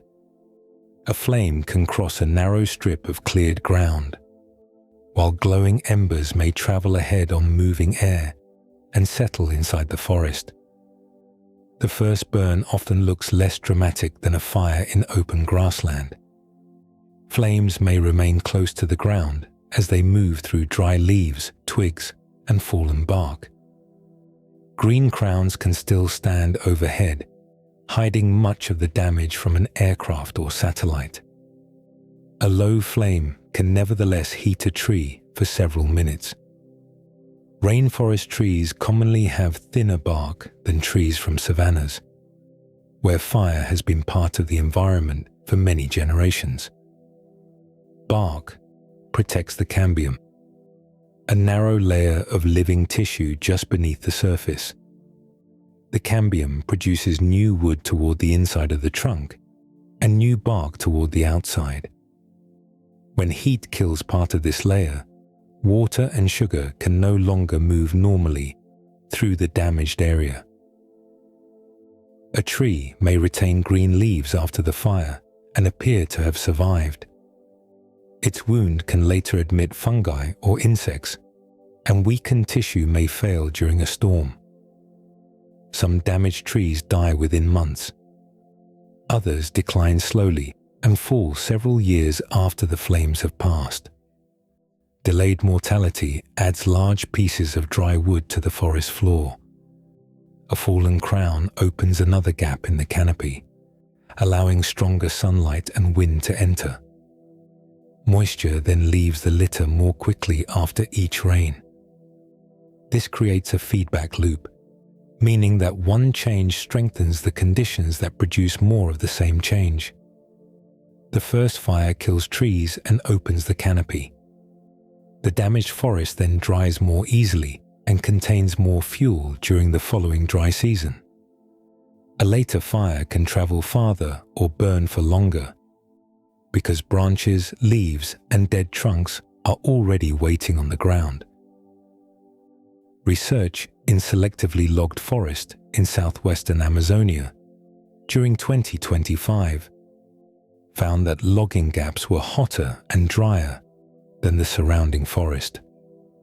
The number of rainless days strongly affected whether leaf litter would ignite and whether the flame would continue moving.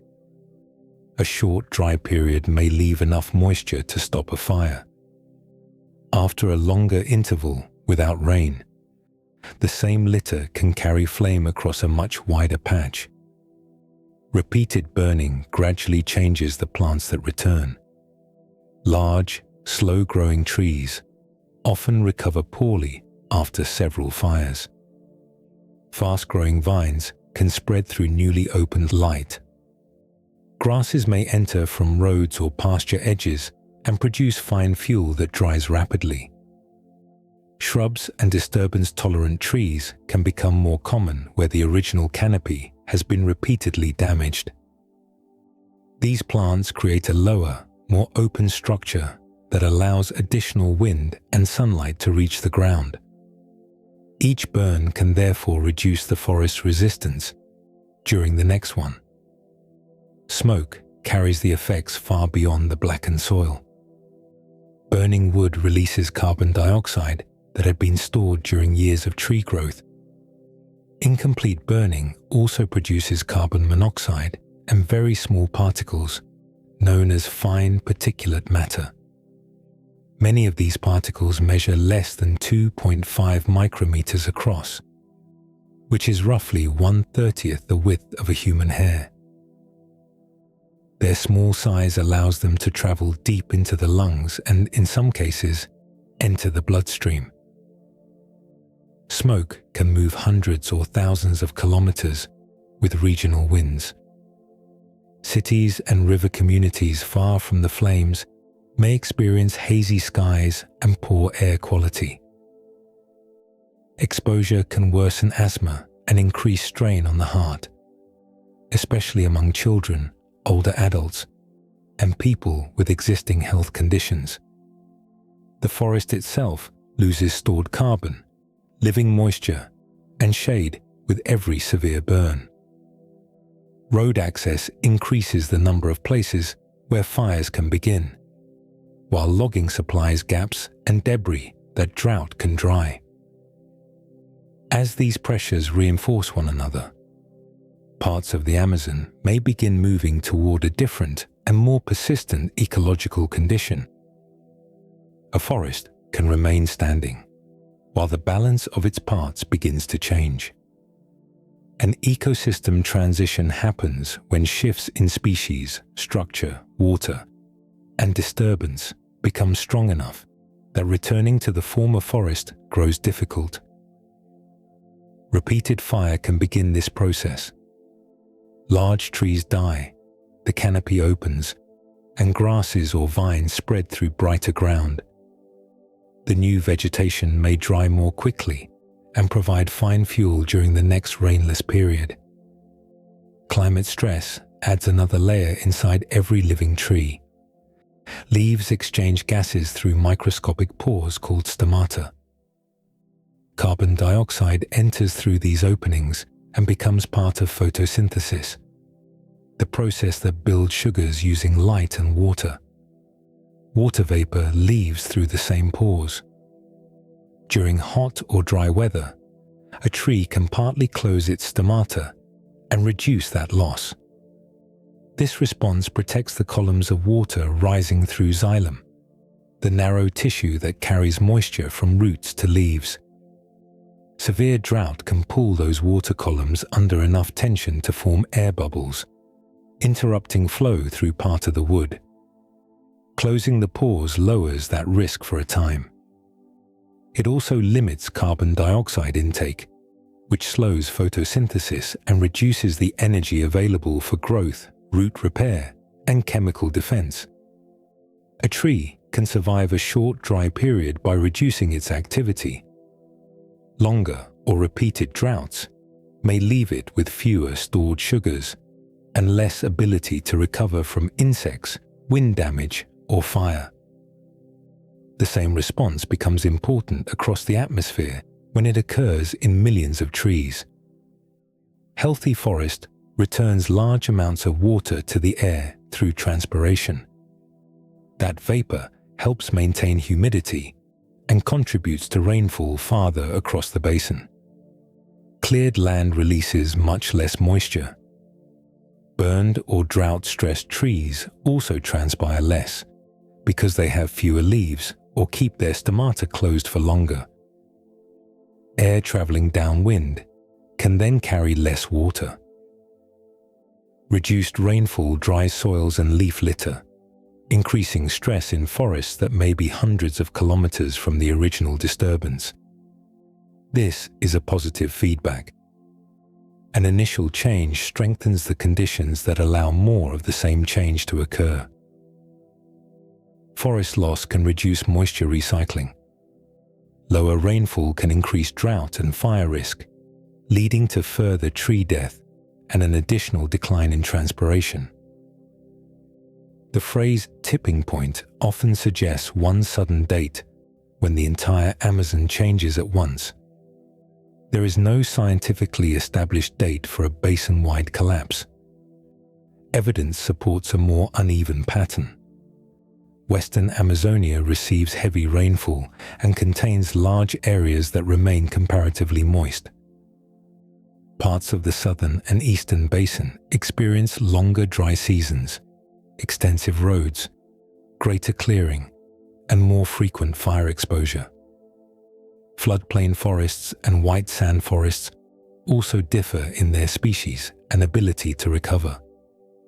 A threshold reached in one region may never appear in exactly the same form elsewhere. A major synthesis published in 2024 examined warming, drought, deforestation, fire, and declining rainfall together. It estimated that by 2050, between 10 and 47% of Amazonian forest could be exposed to combinations of pressures capable of producing unexpected ecological transitions. The range is wide because future emissions, land clearing, fire, and climate responses remain uncertain. Exposure does not mean that the same area will inevitably disappear.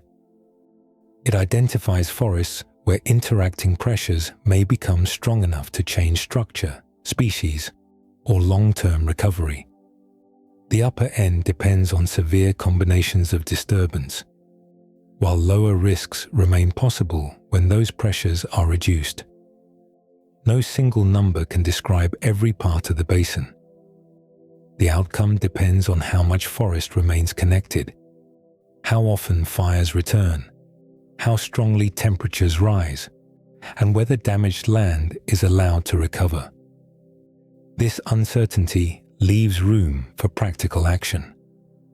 Protection, enforcement, restoration, secure land rights, and lower greenhouse gas emissions can reduce the forces pushing vulnerable regions toward lasting change. Regional outcomes can still change because every pressure on the Amazon responds to decisions made on the ground. A large, connected forest holds moisture differently from a narrow fragment surrounded by roads or pasture. Its interior remains cooler and more humid during dry periods. Animals can travel between feeding areas, breeding sites, and seasonal refuges without crossing exposed land. Pollen and seeds move across longer distances, while shaded riverbanks help keep soil and sediment from washing into streams. These connections also support the movement of water through roots, leaves, clouds, and rain. Protecting tree cover therefore preserves far more than the number of trunks visible from above. Indigenous territories and protected areas form some of the largest connected forest regions remaining in the basin. From 2000 to 2021, they contained more than half of the forested land within Brazil's legal Amazon, while experiencing a much smaller share of its forest loss. A boundary on a map provides the legal starting point. Effective protection also requires secure land rights, community participation, clear enforcement, and action against illegal activity. Gold mining can remove vegetation and release mercury into rivers. Unlawful logging opens access routes that later support hunting or land seizure. A protected area remains vulnerable when roads, machinery, and armed groups can enter without a meaningful response. Many indigenous communities already monitor their territories through river patrols, local observation, mapping, and communication networks. Their knowledge includes the locations of seasonal fish, useful trees, old travel routes, and areas where fire behaves differently during dry weather. Satellite images add a much wider view. Brazil's PRODES program has produced annual estimates of clear-cut deforestation since the late 1980s. Its maps allow researchers and government agencies to compare forest loss across years using a consistent method. Data serves a different purpose. It produces more rapid alerts that can help enforcement teams locate recent clearing while activity is still underway. Optical satellites record reflected sunlight and reveal where green canopy has been replaced by bare ground, pasture, roads, or water. Clouds often block these instruments during the wet season. Radar sends microwave signals toward the surface and measures the return, allowing some observations through cloud cover and darkness. LiDAR adds information about height. Laser pulses measure the distance between an aircraft or satellite and leaves, branches, or the ground. The resulting data can show canopy structure, tree height, and changes in the amount of living material held above the soil. Monitoring identifies damage, while restoration determines what can return. Some abandoned fields recover through natural regeneration. Seeds arrive from nearby forest through wind, birds, bats, or mammals. Roots and dormant seeds already present in the ground may produce new growth once grazing, repeated cutting, and fire have stopped. Young pioneer trees shade the soil and make conditions suitable for slower growing species. Recovery becomes harder when the nearest mature forest lies far away. Compacted soil may prevent roots from spreading.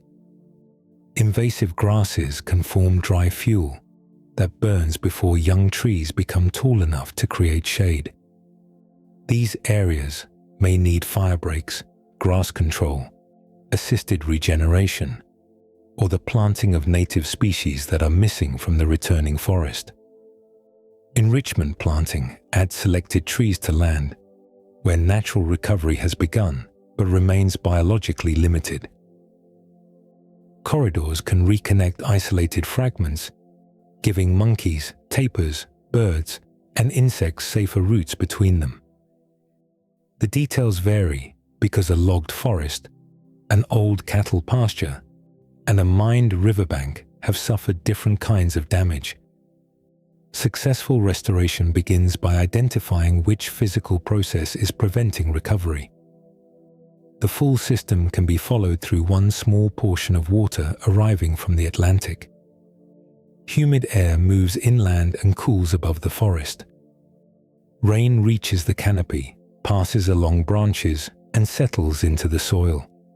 A fine root absorbs part of it. The water enters xylem and rises through a trunk toward a sunlit leaf. It leaves through a microscopic stomatal pore, returning to the air as vapor. Farther inland, that vapor may condense again and fall over another section of forest. Eventually, some of the water enters a stream, joins a tributary, and travels through the Amazon toward the ocean. From above, the basin may still resemble one broad field of green crossed by winding rivers. Inside that green are geological changes measured in millions of years, nutrients recovered within days, animal journeys spanning kilometers, and human choices whose effects can last for centuries. Trees, rivers, clouds, animals, soils, and people continue shaping the conditions that allow the cycle to begin again.